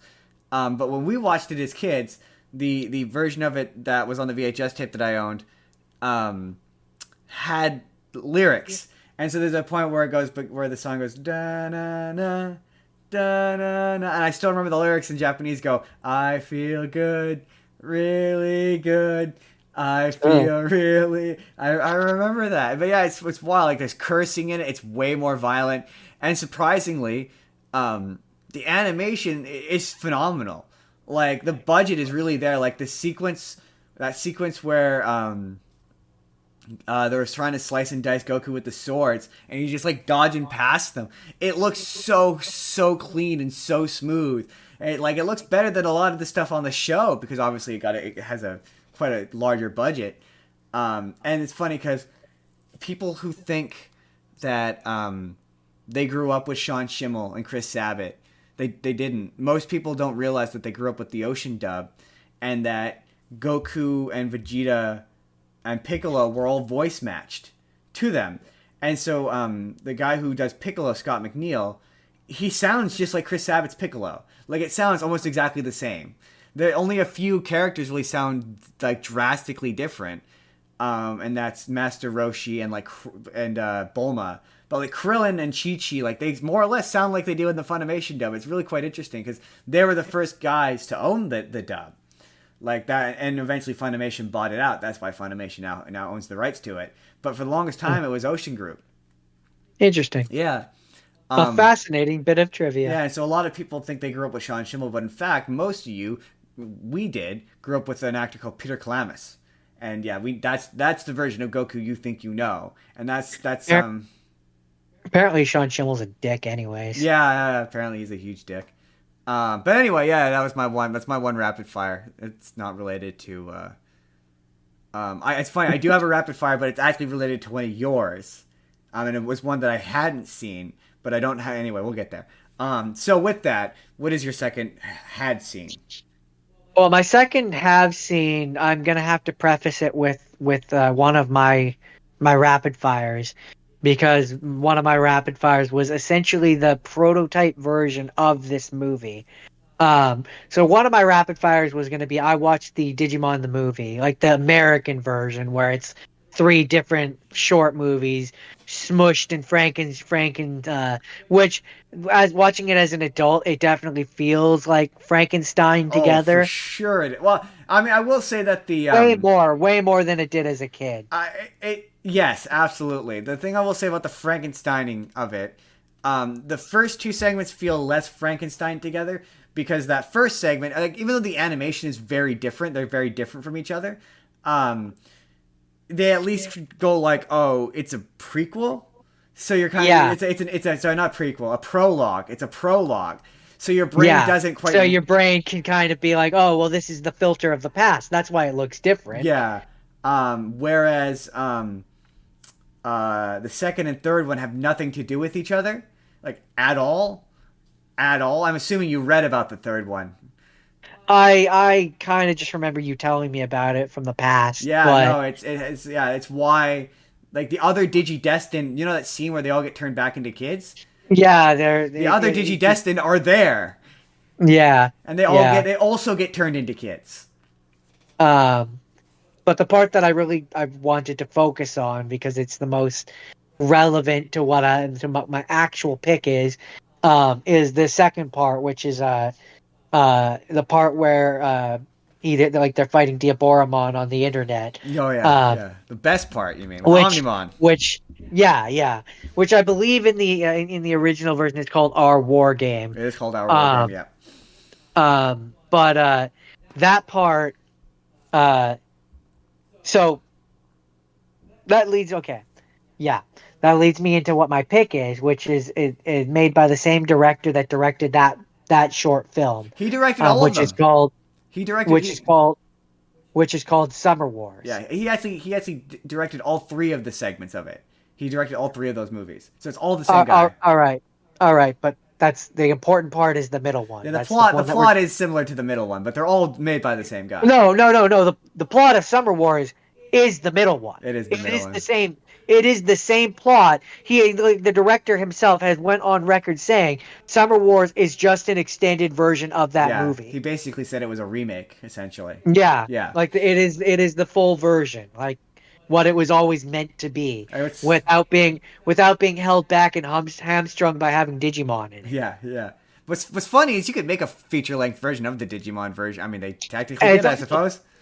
it's also just fascinating because, well, it's also just fascinating because when you watch them back to back, the technology levels of like where they were in the one versus the Right? other, where it's like, you know, the novelty of the Digimon movie was that it was like, oh yeah, they're talking on the internet to each other, like that was weird back then. Right? Um, and Summer Wars was very much about like the connectivity between stupid thing, the connectivity between people. It's also But funny. sorry, my second one was Summer Wars, and you said this is an interview, Yeah. so Well, what's funny about Japan and the Digimon that Our War Game is like how Japan always thinks technology is going to go in a different direction than it does because they very clearly thought satellite uplink was going to be the next evolution of the internet, and it wasn't. It was right. cable internet. They didn't see cable internet as being a thing. And yeah, I think in that movie they used dial up at a point to connect to the internet, which is really funny. Yeah, it wasn't quite dial up because I believe no, it was dial up because like if he goes after our phone, then we're disconnected, and then they get disconnected, and that's when he gets the satellite uplink. Yeah. Well, for the benefit of people who maybe haven't seen Summer Wars, because it's a relatively obscure movie for a lot of people haven't seen it. Very quickly and as concisely as you can, what is the very basic plot of Summer Wars? Because also don't give away too much, because this is one that people should genuinely watch. Like of all of these, this is gonna get I haven't seen the other one that he had seen, so it's gonna get a single Jordan seal of approval. But this is a double stamp Justin Jordan seal of approval. More people need to have Absolutely. seen this movie. Like, remove from the fact that it's an anime, like, it's just a genuinely good movie. It's also a really interesting reflection on just okay. Very very brief summary, and then I'll get into my other questions. Very brief summary. 11th grade student, timid 11th grade math genius student, gets hired by 12th grade student to go with her on a family trip thing, so that yada yada yada, details. And then there's a rogue AI who causes trouble on this very important social media The thing. mysterious AI whose origin is unknown, who we won't say who it comes from because that gives away part of the movie. But yeah, it's a really fun on the internet drama, like it's action kind Basically, of movie and basically, family drama. if you've seen the Digimon movie and you've seen that second section, it's that. You get the gist. Yeah, That's what this there's an is. evil virus and there's guys got to fight it with monster looking And brain it looking and it things. had and it maybe has its own version of digivolving. Yeah, and the like I said, the animation is beautiful. It's stunning. Oh, it's But gorgeous. would you say? Here's my first question. Would you say that it is also a reflection? It's always funny to me. Would you say it's a reflection on Japanese culture? Like, did you find there's some stuff in that movie culturally where you're like, this is kind of silly, especially with the Yeah, interfamily stuff. I was gonna say the amount of importance on old family and old like yeah, that definitely felt like cultural because my I don't have a gigantic family that comes together like that and does stuff like that. Exactly. Yeah. Um, um, what else?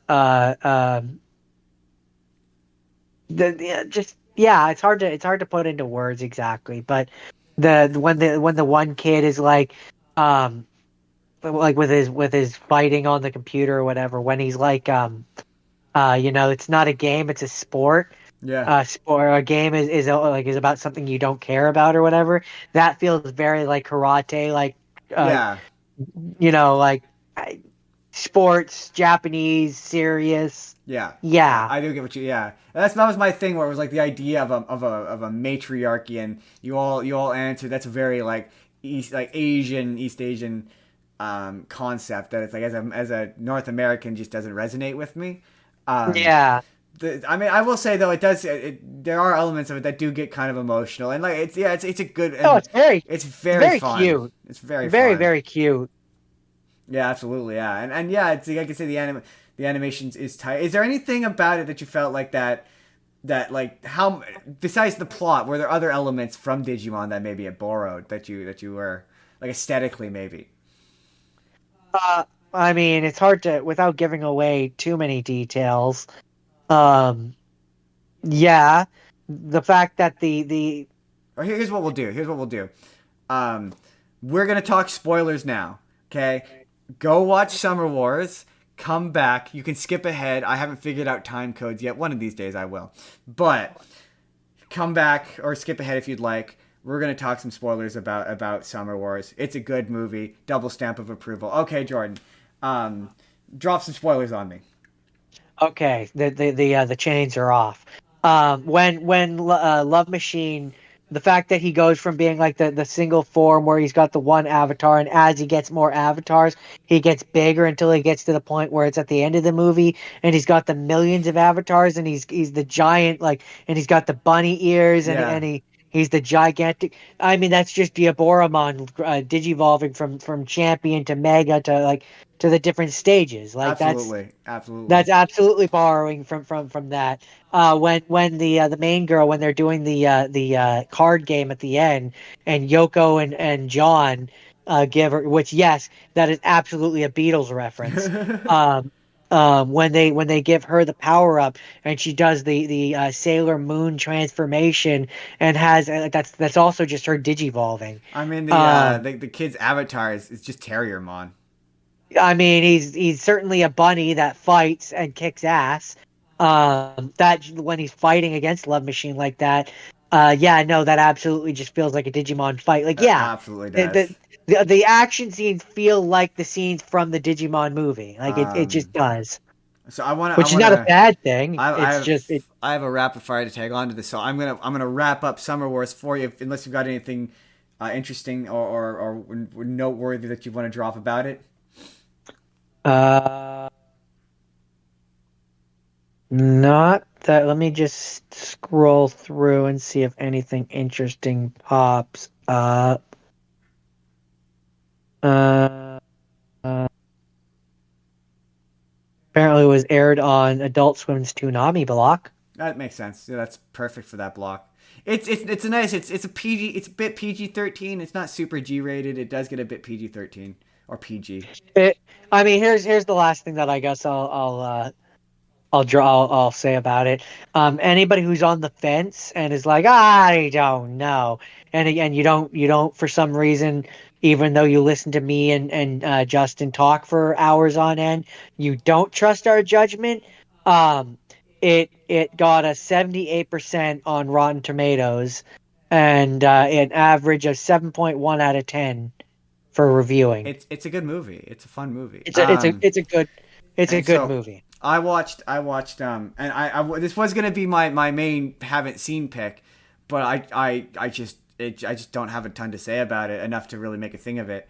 But I watched The Girl Who Leapt Through Time, which is also directed by the guy who directed Summer Wars and Digimon and all that, and made by the same. It came out like the same year, and it's made by the same animation studio. And it just was kind of the it's a time loop movie where a girl discovers she can literally leap through time, and she discovers she has a set amount of time leaps, and she keeps redoing the day over and over and over again. And there's a twist midway about one of her classmates, and I didn't find any of it terribly engaging. It also doesn't explain the mechanics, and like what she does is like a lot of like high school drama stuff, and it just wasn't doing anything for me. The only thing that was interesting of it, what for me was, I noticed how this guy really likes blank white spaces with vaguely science fiction-y looking things strewing across it. Like that's what it looks like in Summer Wars. The internet world looks like that. That's what it looked like in Our War Game. And in this movie, when she time travels, it's like just this blank white empty space with like clocks and shit in the background, and it just looks like the internet world from Summer Wars. That's funny. Like That's funny. He just loves this aesthetic. But I don't know. I found even the interpersonal stuff in Summer Wars was way more engaging for me than this was. It was not engaging for me. And maybe it's one of those things where maybe I'll come back to it another time. I'll rewatch it because I like Summer Wars, and maybe I'll find something I like about it. But it just didn't do anything for me. I've watched it once and it's been years and I remember liking it, but I don't remember enough about it to really say Yeah, it was okay. what, I didn't hate it. It just wasn't. It didn't resonate with me in any sense. it was fine. Not in the same way I watched. I don't even remember what made me watch Summer Wars. I think I saw a clip of it on the internet once or something. But I put it on a lark, and it was one of the. I was like, it blew me away the first time I watched it. Yeah, you recommended it to me. That's why I watched it. That's the stuff you have seen. Except we're gonna move into the stuff you hadn't seen. Which Jordan, you only watched one thing you hadn't seen, right? No, I've watched two. Oh, you have a second one. Yep. Okay, so do the. We're gonna start with the smaller one, which is not Digimon. Okay, go for it. The smaller one is called Your Name. Oh, okay. I've never heard of it. So I'll give a fast like Yeah, fast. quick run through. Basically, movie starts and one of the characters is a girl who wakes up and appears to be confused and is not aware that she is a girl and is like very confused, gets up. So as the movie goes on, we find out that the main girl and the main guy, the main girl lives in this like in the boonies city in Japan, like or in somewhere in Japan, not city, town, very small town, and the guy character lives in, I want to say Shibuya. Girl is in a rural town of Itomori, and the boy is from Tokyo. Gotcha. And they keep swapping bodies, where she'll wake up as him and he'll wake up as her, and they'll go through their days or whatever, and then they wake up and like as if they had been in a dream, they then don't remember any of it. Gotcha. But the people around them are picking up on the fact that they're like, okay, you've been at like for example, the guy all of a sudden is starting like showing very feminine traits, and so one of his female coworkers really likes him when he's her. Oh. And he, like him as her, like he's been acting differently when he's her, and so like all the people around them are like picking up on the fact that they're acting differently, and so then over the course of the movie they start then like making notes in each other's phones of everything that they've done while they are them. So they're like basically like don't fuck up my life, basically. Interesting. And over the course of the movie, they obviously, when you're living in someone else's body, you start to develop a bond with them. Yeah. And so at a certain point in the movie, the main guy, like, it just stops. Like, and he can't remember, like, a lot of the details of who she is, but he sketches out, like, a picture of, like, what he knows of her town, and then with, like, the girl that he went on a date with, because she and his body got a date with her, and then he went on the date, and when he was on the date with his coworker friend, like his coworker, she's like, you seem different than when you asked me out, and like didn't actually like him but liked her as him, and it's this whole thing. But he ends up going to the countryside to try and find the girl that he's been swapping bodies with, and he goes there, and basically you end up finding out that it's destroyed. A comet hit it 3 years ago, Or and so she's been he's dead been the whole going in. time. She's been dead this whole time. Oh. Um, and he's actually been jumping, like they've been swapping bodies, but she's 3 years in the past, Oh. and he's in the present, and you end up finding out, like at a certain point in the movie, that she tried to go and find him, and went to Tokyo to try and find him, and found him, but it was 3 years before he met her, so he didn't know her, and so he ends up with this hairband that she has. He ends up with it, and throughout the entire course of the movie, you've seen it wrapped around his arm, and he's like, like it's been implied that he got it from someone special, but he couldn't remember who, and it was her. Oh snap. And so then basically he gets put into her body like one last time, and he tries to evacuate the town and tries to get everyone out, and they end up going to this one location where at the perfect magic hour of sunset, um through the 3 year time, they're talking to each other, in each other, like at first in each other's body, and then they're in their own bodies, and then he's all like, right, we'll write each other's names on our hands, so we'll remember each other's names once we separate again. And he writes his on hers, and she just starts to write hers on his, and disappears. And he's like, "What's your name? What's your name?" And it's like this whole thing. And then we're kind of left like it appears like she got out, like she managed to get her and her family and most of the town out of the town, but she doesn't remember his name, and he doesn't remember her name, and you're like, but they have to, they gotta end up together. Come on. So. And so then sorry. Oh no, no, go finish up. I'm coming near the end of it here. And so then it ends up with this time jump where it's like 5 years later or something like that, and it's him and the female coworker who are talking to each other, and he's like, I feel like there's this important person, this important name that I forgot, and that's why I was really obsessed with that countryside for a while, but it kind of just faded into obscurity, and like it goes on a little bit, and then they had the girl, that like the people that had been swapping bodies end up passing each other, and they're like, do I recognize this person? And he turns around and he's like, do I know you? And she's crying, she has tears in her eyes, and she's like, I think I was thinking the same thing too. I think I know you too. My name is da da da da, and they introduce each other, and it's like, it looks like they ended up together. It's so cute. So okay. So how new is this movie? This movie came out in 2016. Oh wow, so it's pretty new. So what made you select it? I picked a list of anime movies, and this was on it. Oh, interesting. So it's just a random choice. Yep, What did you download it or did you watch it on something? I downloaded You it. downloaded it. Interesting. Interesting. Interesting. Interesting. Even Um. even though annoyingly Google said that Amazon Prime had it, Oh, it does but that it all did the it fucking time. It's but so what annoying. but what it didn't tell me was that, yeah, sure, it has it if you have Crunchyroll. It's apparently on Crunchyroll, Yeah. and you can get it through. I hate it when it does shit like I know. It's that. so fucking annoying. So is so this was a theatrical movie? It went to theaters. Uh, You watched it dubbed, so it obviously came out internationally.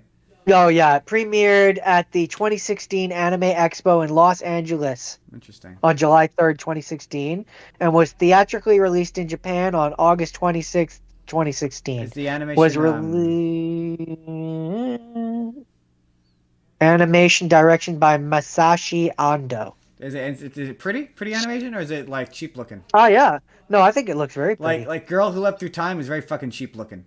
Like that's one thing I noticed. Apparently, So many characters without faces say dialogue in that movie. Like they just don't have a face. It's super weird. apparently it became the third highest grossing Japanese film of all time. Really? Yep, That's clearly according to been this. decimated by now, surely. Because there's no way that I Godzilla mean, minus one isn't I'm the highest grossing I'm sure, Japanese movie of all yeah, time. I'm sure it has since been surpassed, but Um, at the time, it had a budget of 750 million yen, and it had a box office of 382.2 million. Well, so it did all right. It did all right. So let's talk about Digimon, Jordan. Sure. Let me just close that. Unless you have anything else to say about that So, movie. no, I mean it's cute. It's I don't know that you would have loved it, but I had a good time with it. We're gonna do this in a more, because it's a TV show. So, So number not one, just what's the difference? What are the differences between the Oh, two shows? I feel like we have to say what the last thing is. Oh, The last pick is the 2020 version of Digimon Adventure. I mean, Now now you may ask your questions. if you watching the Digimon movie wasn't enough of a hint. All right. So what's the main difference between the two? Where, okay, I should say, for how long does it remain the same, and when does it start to differ? See, now that's a tough question to answer because truthfully, it's different. It's both different and the same from the beginning. So there's definitely like and you're gonna have to forgive me because I watched this over the course of a week, and so some of the details from the beginning are starting to fade already. But um, it kind of starts with like Izzy and Ty, and Ty ends up he's the first one that ends up in the the so in this one. It's important to distinguish that there's the digital world, and then there's the in between world, which is basically like the internet. Like Right. that's what I would describe it as. So first, Ty ends up in what is essentially the internet, and that's where he runs into Koromon, and they fight against the thing like the Digimon that are there.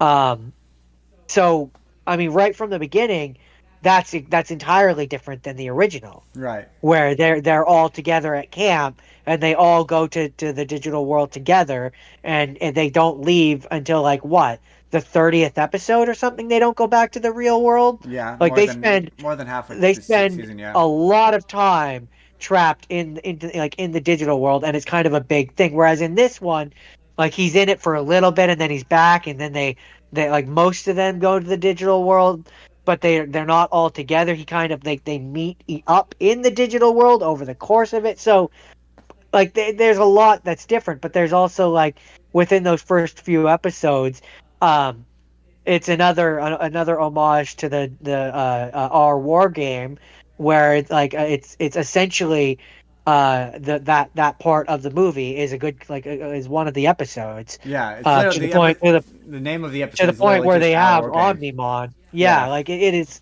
a direct reference to it. Yeah. Um, so there's a lot that's different. Yeah. Not even just that Omnimon. But The name of the episode is literally just called. I think it's called Our War Game 2. I think is what it's oh called. yeah, Yeah. oh that's funny. So yeah, there's a lot that's different, and but it also for all the things that are different, it still kind of follows the outline Well, in okay. So some like ways. they So ask me some more questions here. So like okay, so I know that a point that they fight Devimon. Is that structure similar to the original? Like whereas like they go they they each basically like the first season of the first show, it starts like they each episode is a different Digimon digivolving, and they each fight one of Devimon's minions, eventually leading up to the end where they all fight Devimon and then they beat Devimon. Like is it sort of a similar Yeah, sort of. it is a similar outline, and that's where I And say then Angemon beats even Devimon, and though then Devimon dies.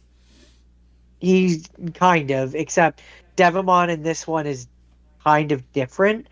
Um, so and this leads me to a point that I wanted to make about this show, which is that um, it gives depth to things that the original didn't, and it also bypasses annoying story plots that I never liked. Um, so okay, for example, the thing that's different about Devamon in this version, he is created because of Angemon.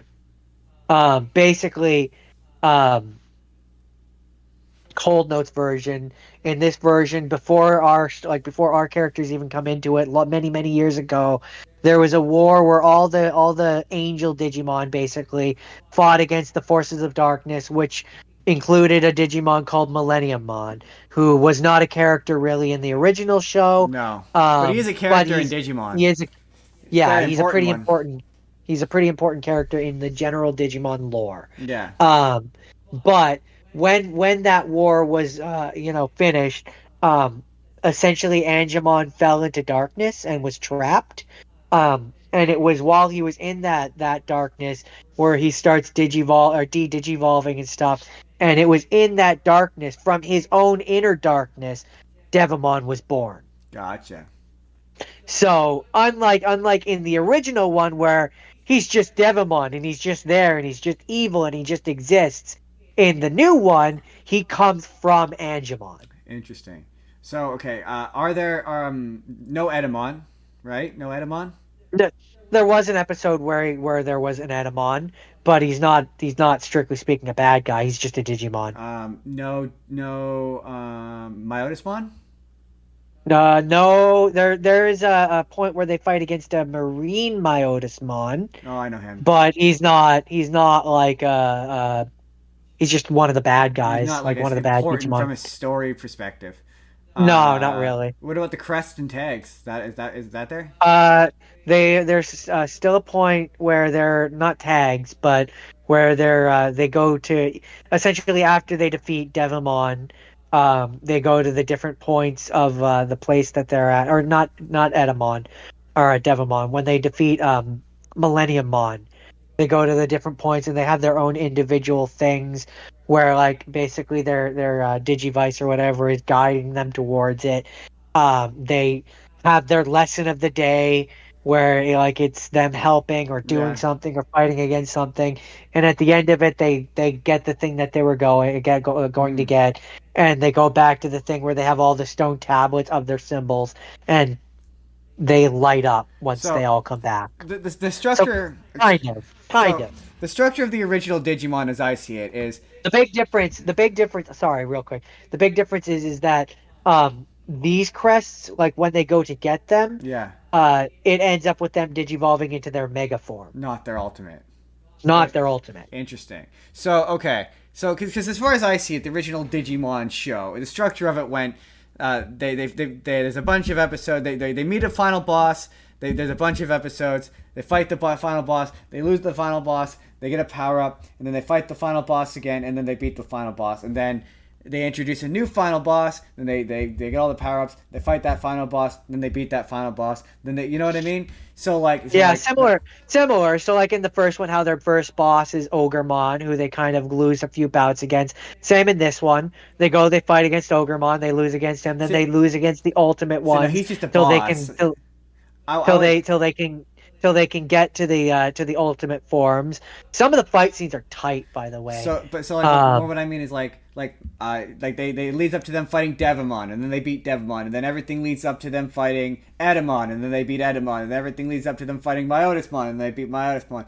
And you know what I mean? Like that's what I mean. Like similar, but there's less of them.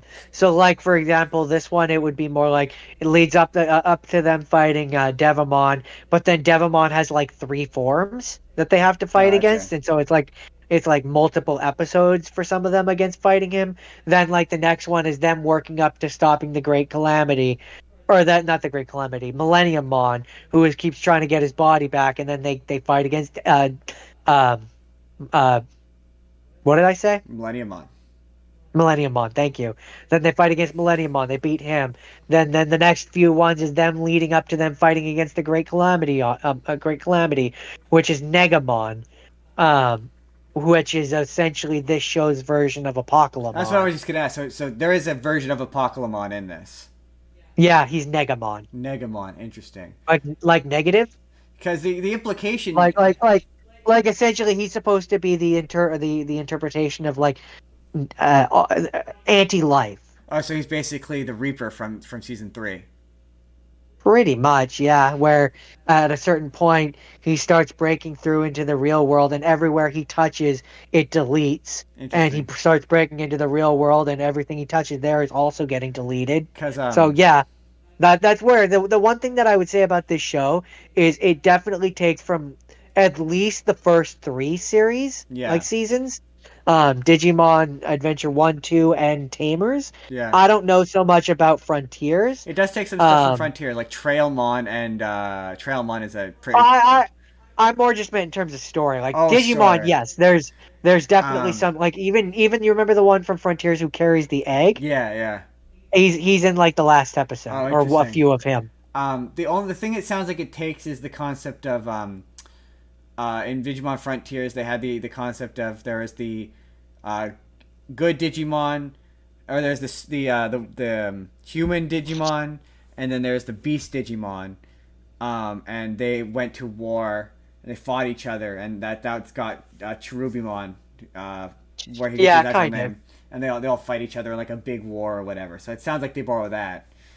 Um, Yeah, that definitely. Um, but real quick, one of the things that because I wanna talk about like things that I like about it. Um, I mentioned briefly how it bypasses certain irritating character quirks. So like you remember how in the first one there was always that irritate or in the first one in the original one how there's always that irritating conflict between Matt and Ty and like who's the leader and he's a yeah, loner and they don't do that. good. They bypass that. Or like you know how in the original you have to deal with that whole Mimi is a spoiled brat and she whines and she complains. Yeah, Yeah, no, they don't do that either. yeah. They bypass that. Patamon's whole why can't I digivolve? No, no, none of that. He's just straight useful, Yeah. and like pleasant. Gatomon, she didn't get kidnapped by Myotismon, so there's none of those, none of that. I'm a dark, grungy, bad character who you're gonna have to defeat. No, no, no, no. They find her, she's there, she's good, she's useful. pretty Um, immediately. So like yeah, it's like like none, no dark masters or anything. no Dark Masters, not really anyway. You know, the Dark Master would essentially be Millennium Mon, Gotcha. who he's stealing all the data from the human world to basically be able to come back. Like all the bad guys are working for him. So any of the bad guys they fight are either influenced by him or are directly working for him. Gotcha. Um, one more thing that I will say, this show breaks the mold on with Digimon series. So you know how Leomon has sort of a track record Dying? of being the Sean Bean of Digimon. He dies. It's his Doesn't thing. he doesn't do that in this one. What? What? He survives. Immediately dislike. Immediately dislike. That's the one He thing it's known for. he survives. Is it? He does not die. Oh, does he digivolve into Saber Leomon again? Nope. Ah, disappointing. So you get to see Um. you get to see all of the other guys. So it's got like Hercules Gabuterimon and like Vikingmon and Yep. Rosemon Bitemon. Yep. Yep. Yep. Yep. All of them. and Phoenixmon. Phoenixmon and is it Seraphimon? Does he get Seraphimon? He gets they. That's one thing that's interesting about Patamon and Gatomon, because they are the quote unquote celestial Digimon and kind of a big deal in this. They have a few Digivolutions, probably the most out of like all of them. Yeah, I know that Um, the big thing cer- with this one is they all get alternate Digivolutions, and I hated most of them. certainly. Well, the nice thing though is that they only use them a handful of times. They use the ones that 90% of the Good. time. 'Cause, yeah, I saw the one where it was like a Maraca. It was like the Togemon one where it was like a Maraca, and I hated it. I was like, I Yeah, hate it. she uses that once. I hated it. Although I didn't Um, hate Agumon had one I didn't hate. I can't remember what it was called, but yeah, it's like a red one or but like, something. Patamon, for example, he gets the one where he's the Pegasusmon. Yeah, He gets Angemon, he gets Magna Angemon, he gets Seraphimon.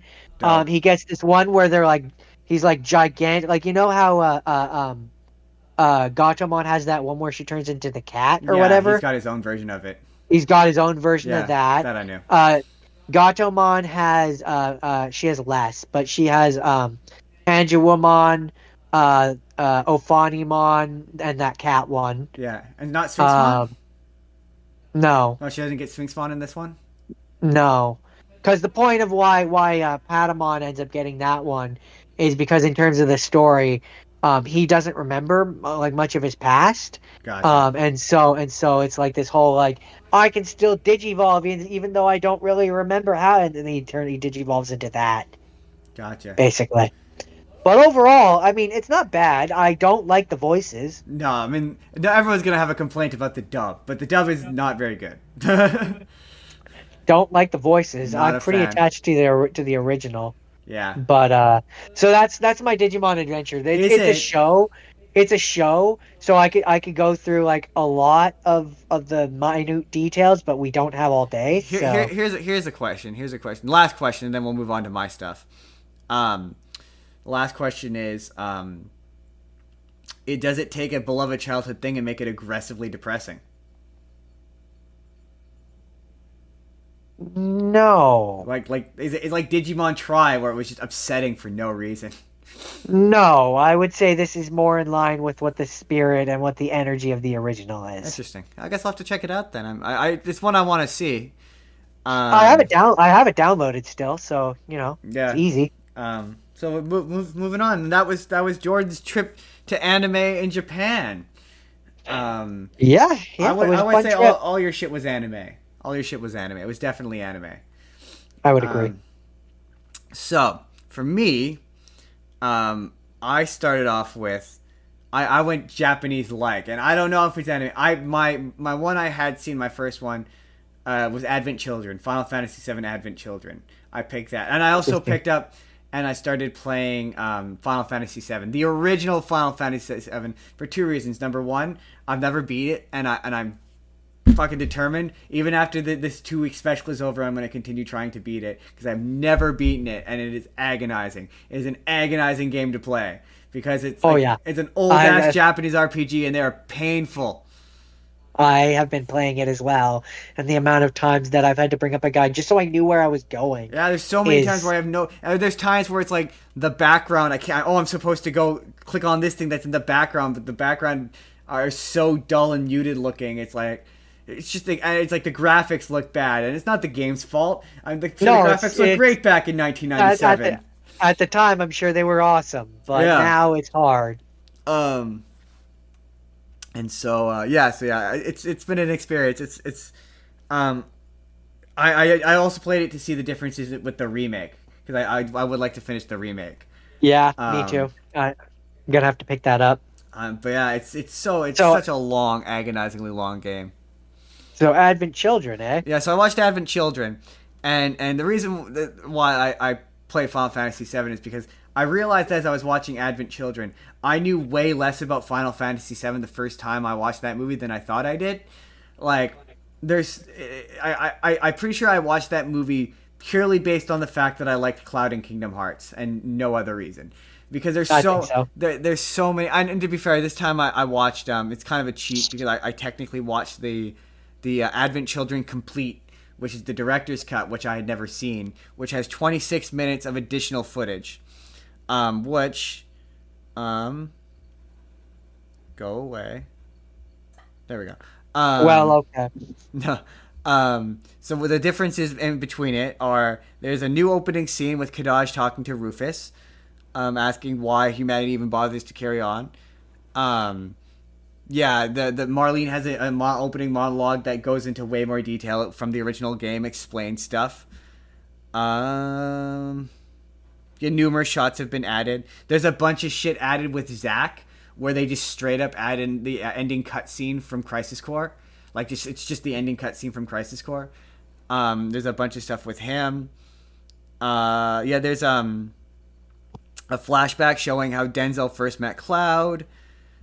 Oh, good, because I remember when that movie came out being like, who is this character and why does he look like Why does Roxas? he look like? Yeah, same. There's an extended flashback sequence. Yeah, extended flashback sequence of Zack, including his death, where he tells Cloud, "You'll." Yeah, that's it. They brought back the "You'll be my living legacy," which was a bit from Crisis Core. I love that Um, scene. it's so And it's good. just objectively a good scene. There's just a bunch. It's just a bunch of like little shit. Oh yeah, the fight scene between Cloud and Sephiroth is longer. Oh yeah, they've added blood, so it's way bloodier. So there's a bit where like Sephiroth just straight up stabs Cloud and he starts gushing blood, or he slices him up in the face. He starts spurting blood out of his face. It's pretty sweet. That sounds pretty metal. A lot of blood has been added. Oh yeah, during the battle with Sephiroth, Cloud has a vision where he talks to Zack. They show you where the three guys, the bad guys of the movie, they actually show you them appearing for the first time, and they appear as like goo, and they slowly form, and they become human. Huh. And making me kind of want to watch this. Yeah, it's interesting. It's funny because people are always like, "Oh, he does Omni Slash at the end of the game," but Barrett also does one of his limit breaks. He does his first one, the one where it's just a big energy ball. He does that at when they summon the bit where they're fighting. I think it's Bahamut they're fighting in the city where he summons Bahamut. Yeah. He uses it then. I'm like, oh, that's his limit break. I recognize that. That's funny. And then there's just certain references to like Tifa or Yuffie being all about materia, which I now get because I'm playing the game. Yeah. But there's one thing where the characters keep saying dilly dally, shilly shally. That was one, the materia obsession. That was one that I knew, not because I knew the game so much, but because things like Legendary Frog and other like online videos that I had seen before that's funny. made fun of stuff like that, right? Yeah. So there were certain references that even though I hadn't really played the game, I did pick up on. Yeah. But shilly shally dilly dally, I never understood, and I felt like it was like a Japanese phrase that just did not translate. It's not in the game. Like they never say anything that remotely sounds like it in the game, and it's like that. It must be a Japanese expression that doesn't translate well. Like it must be. It has to be. Because there's nothing else that makes sense. I mean, and then just like the movie itself is honestly not very good. If you haven't played the games, it's confusing as hell. At this point, the animation is dated as hell, and I watched the dub, which is bad and stilted and awful. The acting is horrendous. The characters are trying to be emotional, and none of it works. Because they're clearly trying to match lip flaps, and the dialogue in the Japanese version is evidently subtle, and it's just not working. So that does make me want to bring up something which I read, which, if true, is kind of dumb, where it hamstrings these new remakes because apparently they want it to sync up with this. Like they want those games to ultimately still sync up with this. Which, if that's true, I can't confirm or deny, but if that's true, that hamstrings those games because it can't do anything different. That means that Aerith still has to die, Zack still has to die.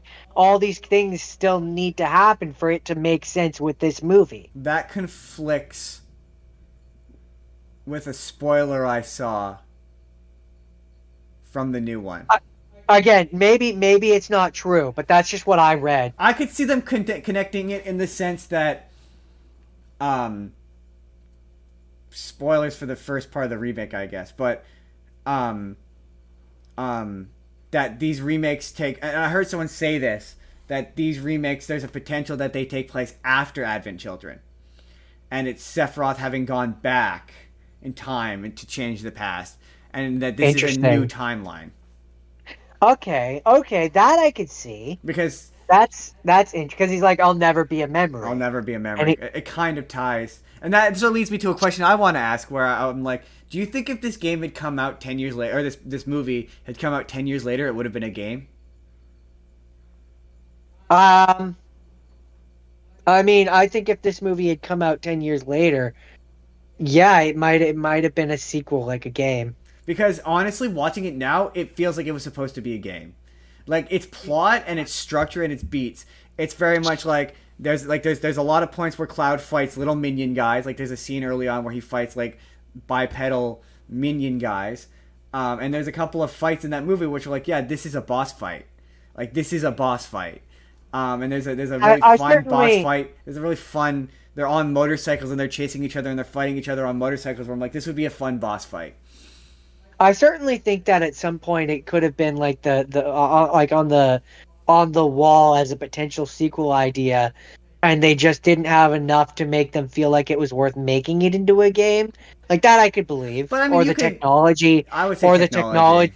I was gonna say, or the technology at the time didn't allow them to make what they wanted to make. Because you could absolutely pad this out with running in between places and fighting guys and turn it. You could take these scenes in these movies and turn them into cutscenes like very easily. It wouldn't surprise me, in fact, if they were planning on doing a straight up game remake where it's an Advent Children remake, but it's a game and they bring back Kadaj because they really like Kadaj. Kadaj is the guy who ultimately turns into Sephiroth at the end. Yeah. And what's really funny is I remember that playing out differently. I remember the two other guys getting killed and then him freaking out and turning into Sephiroth. But no, he turns into Sephiroth and then he turns back and he dies, and they're still there and they just kind of fade away. I'm like, oh, that Interesting. plays out completely different from what I remember. And yeah, they very much like you understand. Okay, now what they are, and okay, yeah, they're the physical embodiment of Sephiroth. So they're basically Sephiroth. I never understood why he just turned into Sephiroth at the end. It never made any sense to me. When he merges with the head. Yeah, yeah. I was like, why is he turning into Sephiroth? Because he is Sephiroth. That's the idea. He's Sephiroth's will, Yeah, he's right? the physical embodiment of Sephiroth's will. Yeah, Yeah. And so the idea that you find out in the game is that Sephiroth can basically can inhabit any Genova cells, yeah. which is why in that movie, clearly, why he needed the head, because that allows him to So then I, come I always back. thought he was like a kid who was like, no, he's literally just Sephiroth. Like it's Sephiroth's spirit split off into three people. I'm like, oh, that makes sense. That Okay. that makes a lot more sense And all of a then sudden. I also watched I watched there's an anime short film that's about the Nibelheim incident, and it's two perspective. It's the Nibelheim incident, and it's Cloud or Zack dying, and it was clearly what gave them the idea to make Crisis Core. Because yeah, it's good. It's short. It's only like 25 minutes, and it's really pretty. And it made me go like, why haven't they made this into a full anime? Like this is really Was good. was that sub or dub? I watched it subbed. I think I watched it Inter- on YouTube. I think I saw it on Interesting. YouTube. Yeah, it's pretty good honestly. Um, it made me go. I think Advent Children should have been 2D. Should have been an anime. It would have been much better. I think, and it wouldn't have dated quite so Interesting. poorly. We're gonna talk about an animated Final Fantasy movie that aged poorly in a bit. Um, but yeah, that was Final Fantasy Advent Children, and Final Fantasy VII, which yeah, my goal is to beat. I mean, it's not going to happen, but I'd like to beat it by next week and come back and be like, I beat it, but I just don't think that's going to happen. Um, You could so give it with a chance. that, my second thing that I had seen was going to be Speed Racer. I was going to watch Speed Racer, and I watched. I watched the first three episodes on Tubi, and I went to go watch it, and it wasn't there, and I was like, damn it. So I decided to watch Yu-Gi-Oh instead. Yu-Gi-Oh! And so I watched a ton of Yu-Gi-Oh stuff. I watched the first Da, da, uh, da, I watched the da. first six or seven. I'm up to the episode where they're fighting the twins, where they're dueling the twins, who rhyme, and it's so funny because Oh yeah, yeah, yeah. I saw a video where Get, people were the like, gate guardian guys. um, yeah, the Gate Guardian guys. Yeah, I saw a video where people were like, Yugi cheats, and I was like, yeah, Yugi cheats, but Yugi doesn't just cheat. Other characters cheat on behalf of Yugi. Like, there's literally that duel where Kaiba like hacks into the computer and like reduces Whoa, the monster's attack point so Yugi can win. Yugi didn't cheat. whoa, Kaiba cheated on his behalf. whoa, whoa, whoa. Let's be clear. Yugi only cheats once, and that's when he's helping Atem cheat against Pegasus to even the score. Atem cheats. Yeah, but so many characters cheat on his behalf. No, no, Cheat no. for That's fair. him. That's fair. But I'm just saying, Yugi himself doesn't So cheat. Atem cheats. he cheats by association. But no, Also, that's you want to talk about the worst case of cheating. How about when Kaiba stands up on the edge and is like, "If you defeat me, you'll knock me off and I'll die." that is cheating. That is also That's cheating. emotional. That's emotional But I cheating, which is also almost worse. I watched the first movie, which is not very good. Pyramid Because of Light. Yeah, it's not very. The thing about anime movies is they can't do anything. Like they can't move the needle. They can't go do anything with the plot. They have to kind of jog in place. So the plots end up being kind of nothing, and it's just kind of a boring Well, ass duel. they can if it's like a Naruto movie where it's like this could just take place off screen and like nothing, not like Yeah, like I mean that one makes the point to be like it takes place after Battle City because everyone's after the God cards. Um, yeah, it's funny to me because the God cards suck. Like they're not actually good cards. They're way they're too hard. hard to use. They're way too hard to use, and they're very difficult to summon. And they're like situationally useful, but by and large, they're not very good. Honestly, the best of them is Obelisk. The funny thing about that movie, though, is you could tell that they really wanted to create a version of them where they all merged together, but couldn't figure out how to do it. So they just kind of like Slifer just kind of wraps himself around Obelisk, and he's like, "Yeah, I've combined them. I guess is a thing I can do." But what's funny about Yu-Gi-Oh, the card game, is when you watch those early episodes before they really knew what the card game was, how much it's just Magic the Gathering.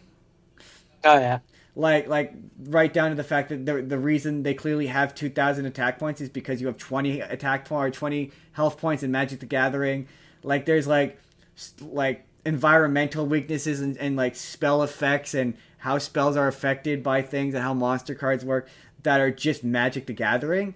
And it's like it wasn't until like Battle City where they kind of realized that, oh no, we need to make this its own thing, and that's when they introduced the concept of like sacrificing monsters. So it's funny to watch something from like later in the franchise to see how it evolved. And then speaking of that, that led me to watch. I needed to watch all of the Yu-Gi-Ohs. So I have watched the first episode of all of the first episode of every single Yu-Gi-Oh series. yikes! So I watched Yu-Gi-Oh 5Ds, which was awful. I need to talk about Yu-Gi-Oh 5Ds, Jordan, because the premise of Yu-Gi-Oh 5Ds doesn't make a lick of goddamn sense.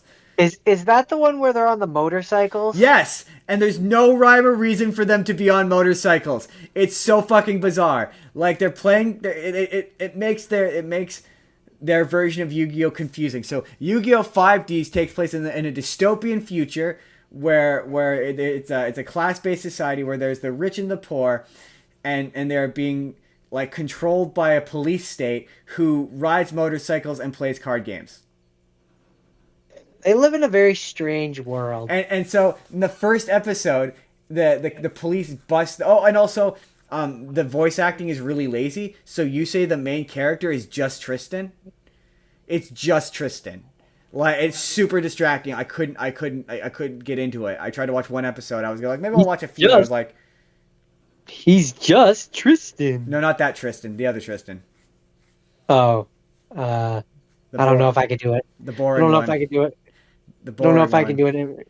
I don't know if I can do an impression of that one. Yeah, no. But it's really distracting. And so it's like, okay, so they're on motorcycles, but it's not like a race. They're not racing each other. The motorcycles have nothing to do with the duel. It's just regular duel monsters, except for at the start of the duel, you have to play a certain magic card, and the monsters can develop like speed tokens, which impact abilities and whatever. But the actual motorcycle part of it itself, it goes into autopilot, so the motorcycle just drives itself. It is otherwise just regular duel monsters. So there's no real rhyme or reason for them to be on motorcycles, except for the fact that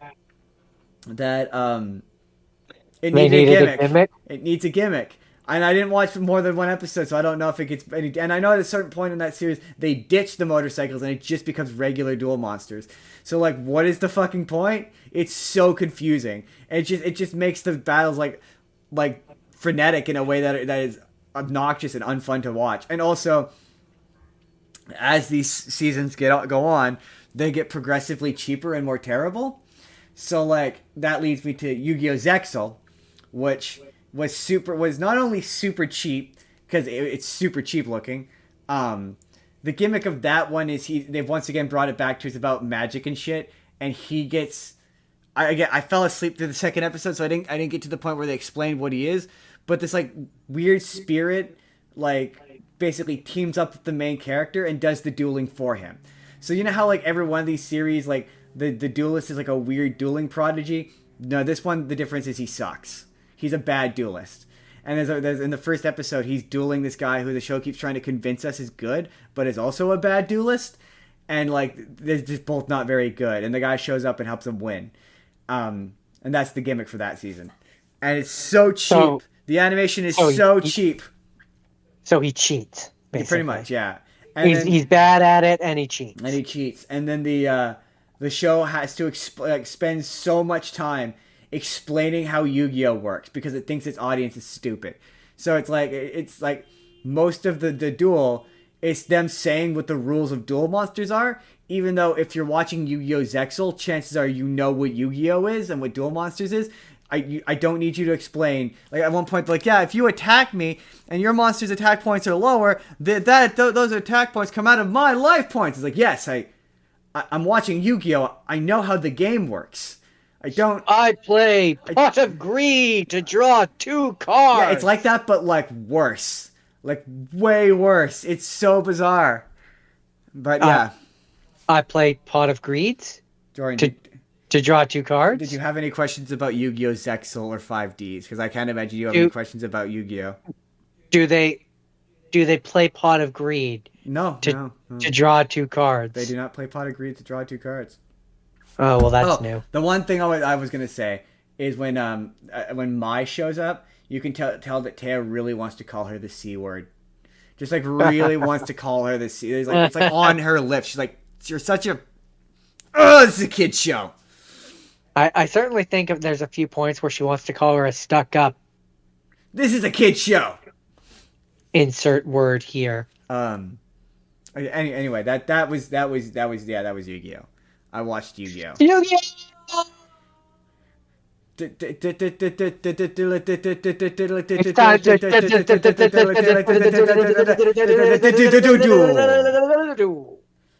Anyway, with that, we move into the stuff I hadn't seen, which we're going to start off with another Final Fantasy movie, but it's really only a Final Fantasy movie in name only. Fun fact, they weren't originally going to call it Final Fantasy. It's a Final Fantasy Spirits Within.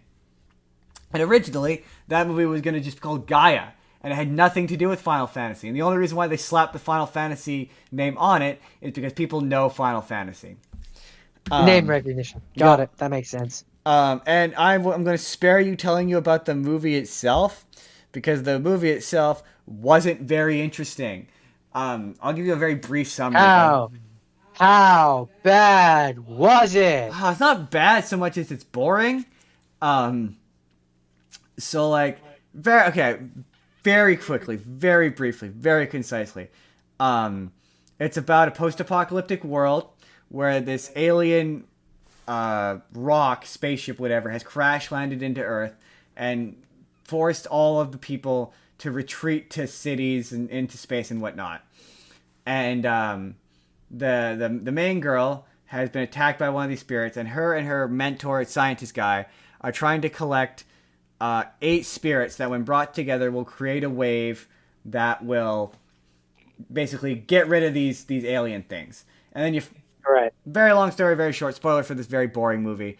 It turns out that these aliens are not actually an invading alien force, but it was a piece of a planet that exploded, that got ejected into space, and they're all basically ghosts who are haunting planet Earth, and they're all angry and pissed off and stuff. And by bringing together these spirits, that they will free these spirits and save the day or whatever. That's the movie, and it's got a crazy cast. It's got Alec Baldwin, Donald Sutherland, James Woods, Steve Buscemi. I heard Steve Buscemi's voice, and I'm like, is that Steve Buscemi? And I looked it up, and the main girl is you're not gonna know her by name, but it's a Ming Na Wen, and that's Mulan. So the main voice actress is Mulan, and that's bizarre. All terrible. They're all terrible in it. They all sound so fucking bored. Like it's so weird. It's like it came out in 2000, I believe. Yeah, 2001. And so it's like really early CGI animated movie. And the big selling point of it is that it's supposed to be photorealistic, and it's supposed to be it's supposed to be photorealistic, and it was super highly advanced, and it looks really pretty. And when I look up the critical reception to it, all the critical reception is the story's not very good, but it's really pretty looking, and the animation is stunning. And it really goes to show how 3D animated movies, when they're made to look photorealistic or more realistic, age badly, because I thought it looked like shit. I don't think the animation looks remotely good. And it's so funny because the main character, Aki Ross, she's the world's first photorealistic computer animated actress. And they had plans for her to appear in multiple different things. And there's weird pictures of her in a bathing suit. And like, if not for this movie failing, she would have gone on to do a bunch of stuff. But it looks horrid. It looks to me as good. The animation looked as fluid. It looked as stiff as that Donald Trump movie we watched during the season finale, or I watched it for the season finale. Like, it looked bad. It looks bad. It looks old. It doesn't look photorealistic. But like, when you hear, okay. So I have a challenge for you. Tell me one nice thing about it. I'm gonna tell you all the work that went into it, and I'm gonna praise the people that worked on this, because the amount of work that went into it is incredible. So apparently 200 people put in a combined 120 years worth of work on it. The first 120. I'm sorry. 120 years amongst 200 people. That's how much work they put into it combined. Holy shit. So yeah, it used they used the in-house software SQ Flash, and when plugged into programs that Autodesk Maya and RenderMan. RenderMan. Yeah, the film can consist of 141,964 frames, with each of the production. Oh yeah, and this is the last thing that Square, Square Enix. Yes, I do know Square Enix. This is the last thing Square produced before they merged with Enix. Really? Yeah. Yeah. I didn't realize they used to be separate companies. I didn't know there was a Square and there was an Enix. Yeah, years and years ago they merged together. Yeah. I've only ever known them as Square Enix. And in Japan, that was like a big fucking deal, because Japanese people don't do that. But yeah, so the film consists of 141,964 frames, with each frame taking an average of 90 minutes to render. By the end of production, Square had a total of 15 terabytes of artwork for the movie. Holy shit. It was supposed to be hyper realistic, and I'm going to show you. I think I still have it on my thing. I'm going to show it to you later, just to show you how shitty it looks. Like, it did not age well. It looks bad. It's incredible, and bad's a strong word. It just doesn't look good. It looks boring. It looks dull. It's funny because I think that Advent Children, which at this point, I mean, it's not as old, but it looks kind of dated to me. That one still looks pretty. Like, it still looks good despite the fact that I think like 2D animation, I think 3D animation is gonna have that period of time where it was new and it looked bad, just like 2D animation did. Or there's that period of 2D animation where like you go back now and you're like, oof, that looks rough. It looks really, but you appreciate it for what it is. And this is one of those things where I appreciate the amount of artistry and work that went into this. I mean, that's crazy. 15 terabytes of information in 2001. Like 2000, that's a lot. Or like 19, I mean, by the time they're making it, like 1999, like incredible. And this thing came to America and okay, so the budget, $137 million budget. It only made $85 million at the box office. Ooh. Yeah, pretty hardcore.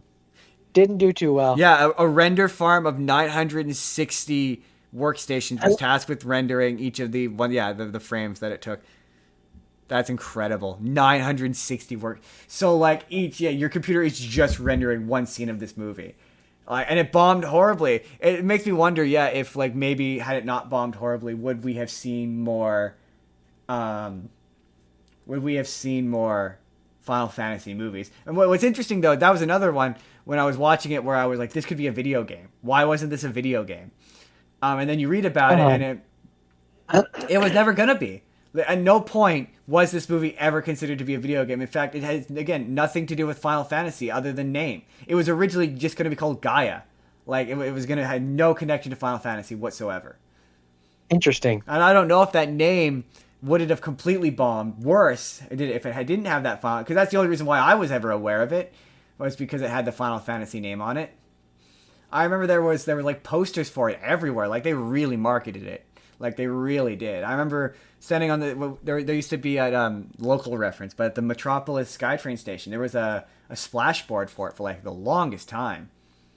Was there? Oh, yeah. I remember always being like, oh, this looks cool, but I can't remember why we never ended up watching it when it was contemporary. But and then my second, that's. Do you have any questions? Any further questions about Final Fantasy: Spirits Within? Would you recommend it? Yes. Yes and no. If you're looking for a good movie, no, it's not a good movie. If you're looking for something as part of the history of 3D animation and animation as a whole, like from an archaeological sense, it's kind of interesting to watch because you're like, wow, people thought this was impressive in 2001. I think Shrek, a movie that came out, I'll put it to you this way. I think Toy Story, a movie that came out in 1997, looks better than this movie. I think Shrek looks better and is held up better. It came out around the same time as this movie. Like, so... Interesting. That's what it was. That's what I was going to say. It is basically the granddaddy precursor to those Bob Zemeckis movies where it was like the Uncanny Valley. Yeah. It's what led to that, essentially. Interesting. Yeah. I'm going to say I'll show you some because I think I haven't deleted it yet. I'll show you some later. You'll agree with me. You'll think it looks ugly. And so then the second movie I watched it this morning. I finally watched Akira. Have you heard of Akira? Have you heard of Akira? That only because of Rick and Morty, where Morty has the gem in his head and he's going around predicting the future, killing people. Oh yeah, he's like it's an Akira. Yeah, he's doing an Akira. We need to stop him. Very briefly, because Akira, like Final Fantasy: The Spirits Within, the plot of Akira for me is the least interesting part of it. Its cultural significance is the more interesting part. We're going to talk about that more. But very briefly, Jordan, Akira takes place in the year 2019. So, still our past. And yeah, in 1988, there was what looked like a nuclear explosion in Japan, and that caused World War III.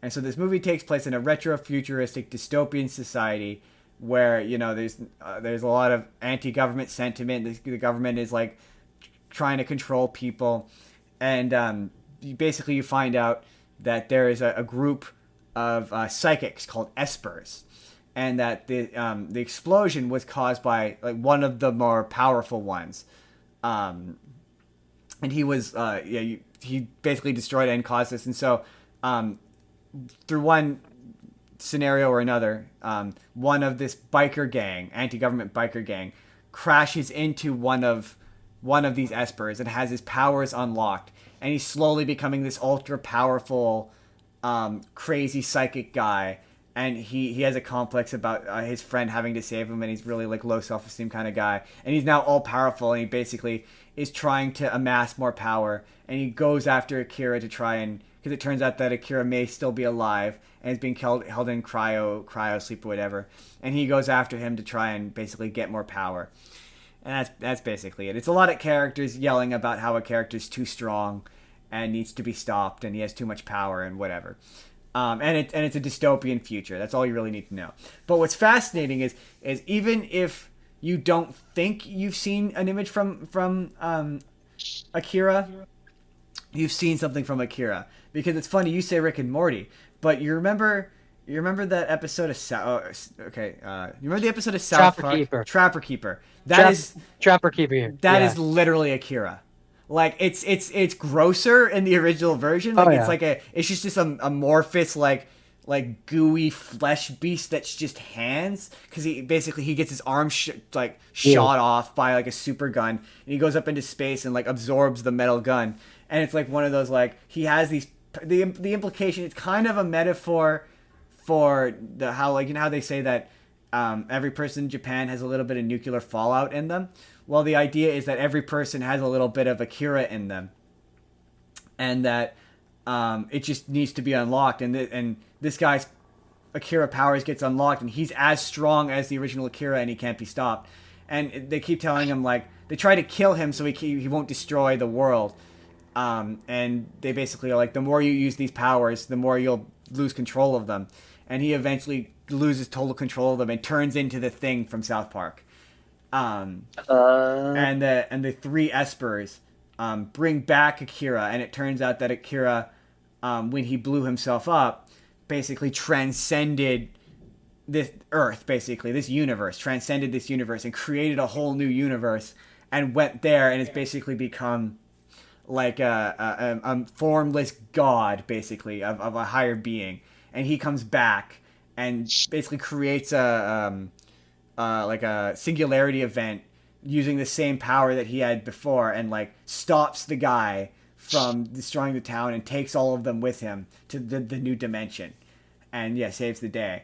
But also, like, there's it's funny, there's a bit where the guy's on a motorcycle and he slides back, and this might be taxing your memory, but you remember in Advent Children where there's that bit where it's Cloud's on his motorcycle and he does the side slide, and he takes his sword and he sticks it in the ground and it stops him? Yeah, I think so. That's from Akira. Like, shot for shot, that shot's from Akira, yeah. And I looked it up. Dragon Ball came out before Akira, but Dragon Ball Z came out after Akira, and it borrows so much from Akira, like in terms of like guys flying and fighting. And it's funny, for however much I said that Final Fantasy Spirits Within dated poorly, Akira looks phenomenal.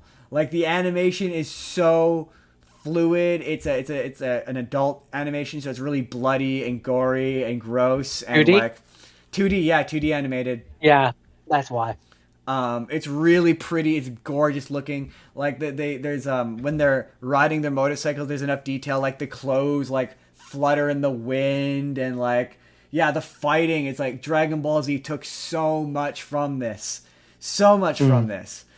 and it's one of those anime like anyone who likes anime in the West like it because of Akira, and everyone's always said that. And I've always been like, yeah, right, whatever. And then it's one of those movies that you watch and you're like, yeah, I get it. Like, there's a reason this is iconic. Like, this is an iconic piece of cinema that still looks good. And it has that, like, 1980s anime aesthetic, which is, like kind of like, in terms of animation, it's a bit closer to, like, a Speed Racer, where it's not, like, they don't have, like, the big eyes or the... It's not immediately like an anime. It's not shonen. Yeah, it's not a shonen. Yeah, but you could see where shonen takes its inspiration from it. Certainly, it was really good and really interesting. And it was long, but I enjoyed it. I thought it was pretty good. Do you have any questions about Akira, Jordan? Would you recommend it? Yes, absolutely. Anyone who likes anime and science fiction, and if you like Minority Report, if you like dystopian science fiction in particular, it's one of the better more interesting dystopian science fiction movies I ever saw. If I were to watch it again, remember how you were like, stupid fucking Amazon Prime? Google said Amazon Prime was in it, but then when I went to watch it, it says I don't have a Prime subscription, which is confusing, because is that different?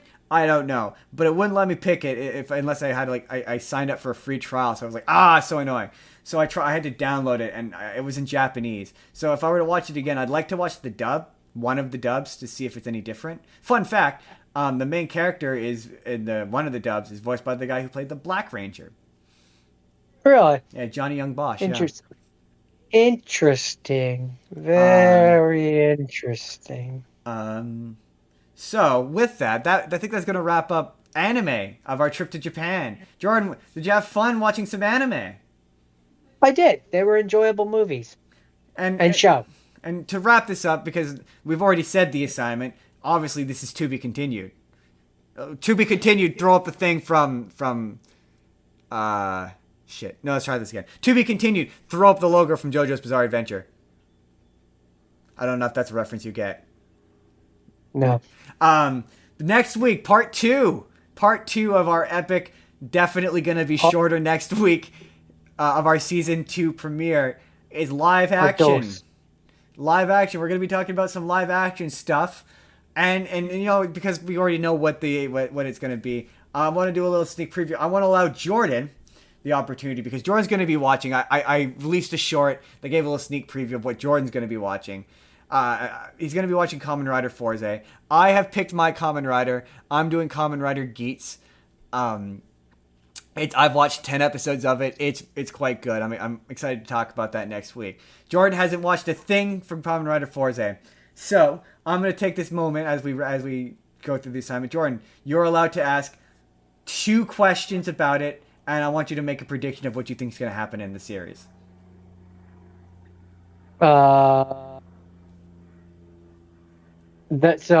with Kamen Rider, there's one person that transforms, right? No. No? Not in your season, no.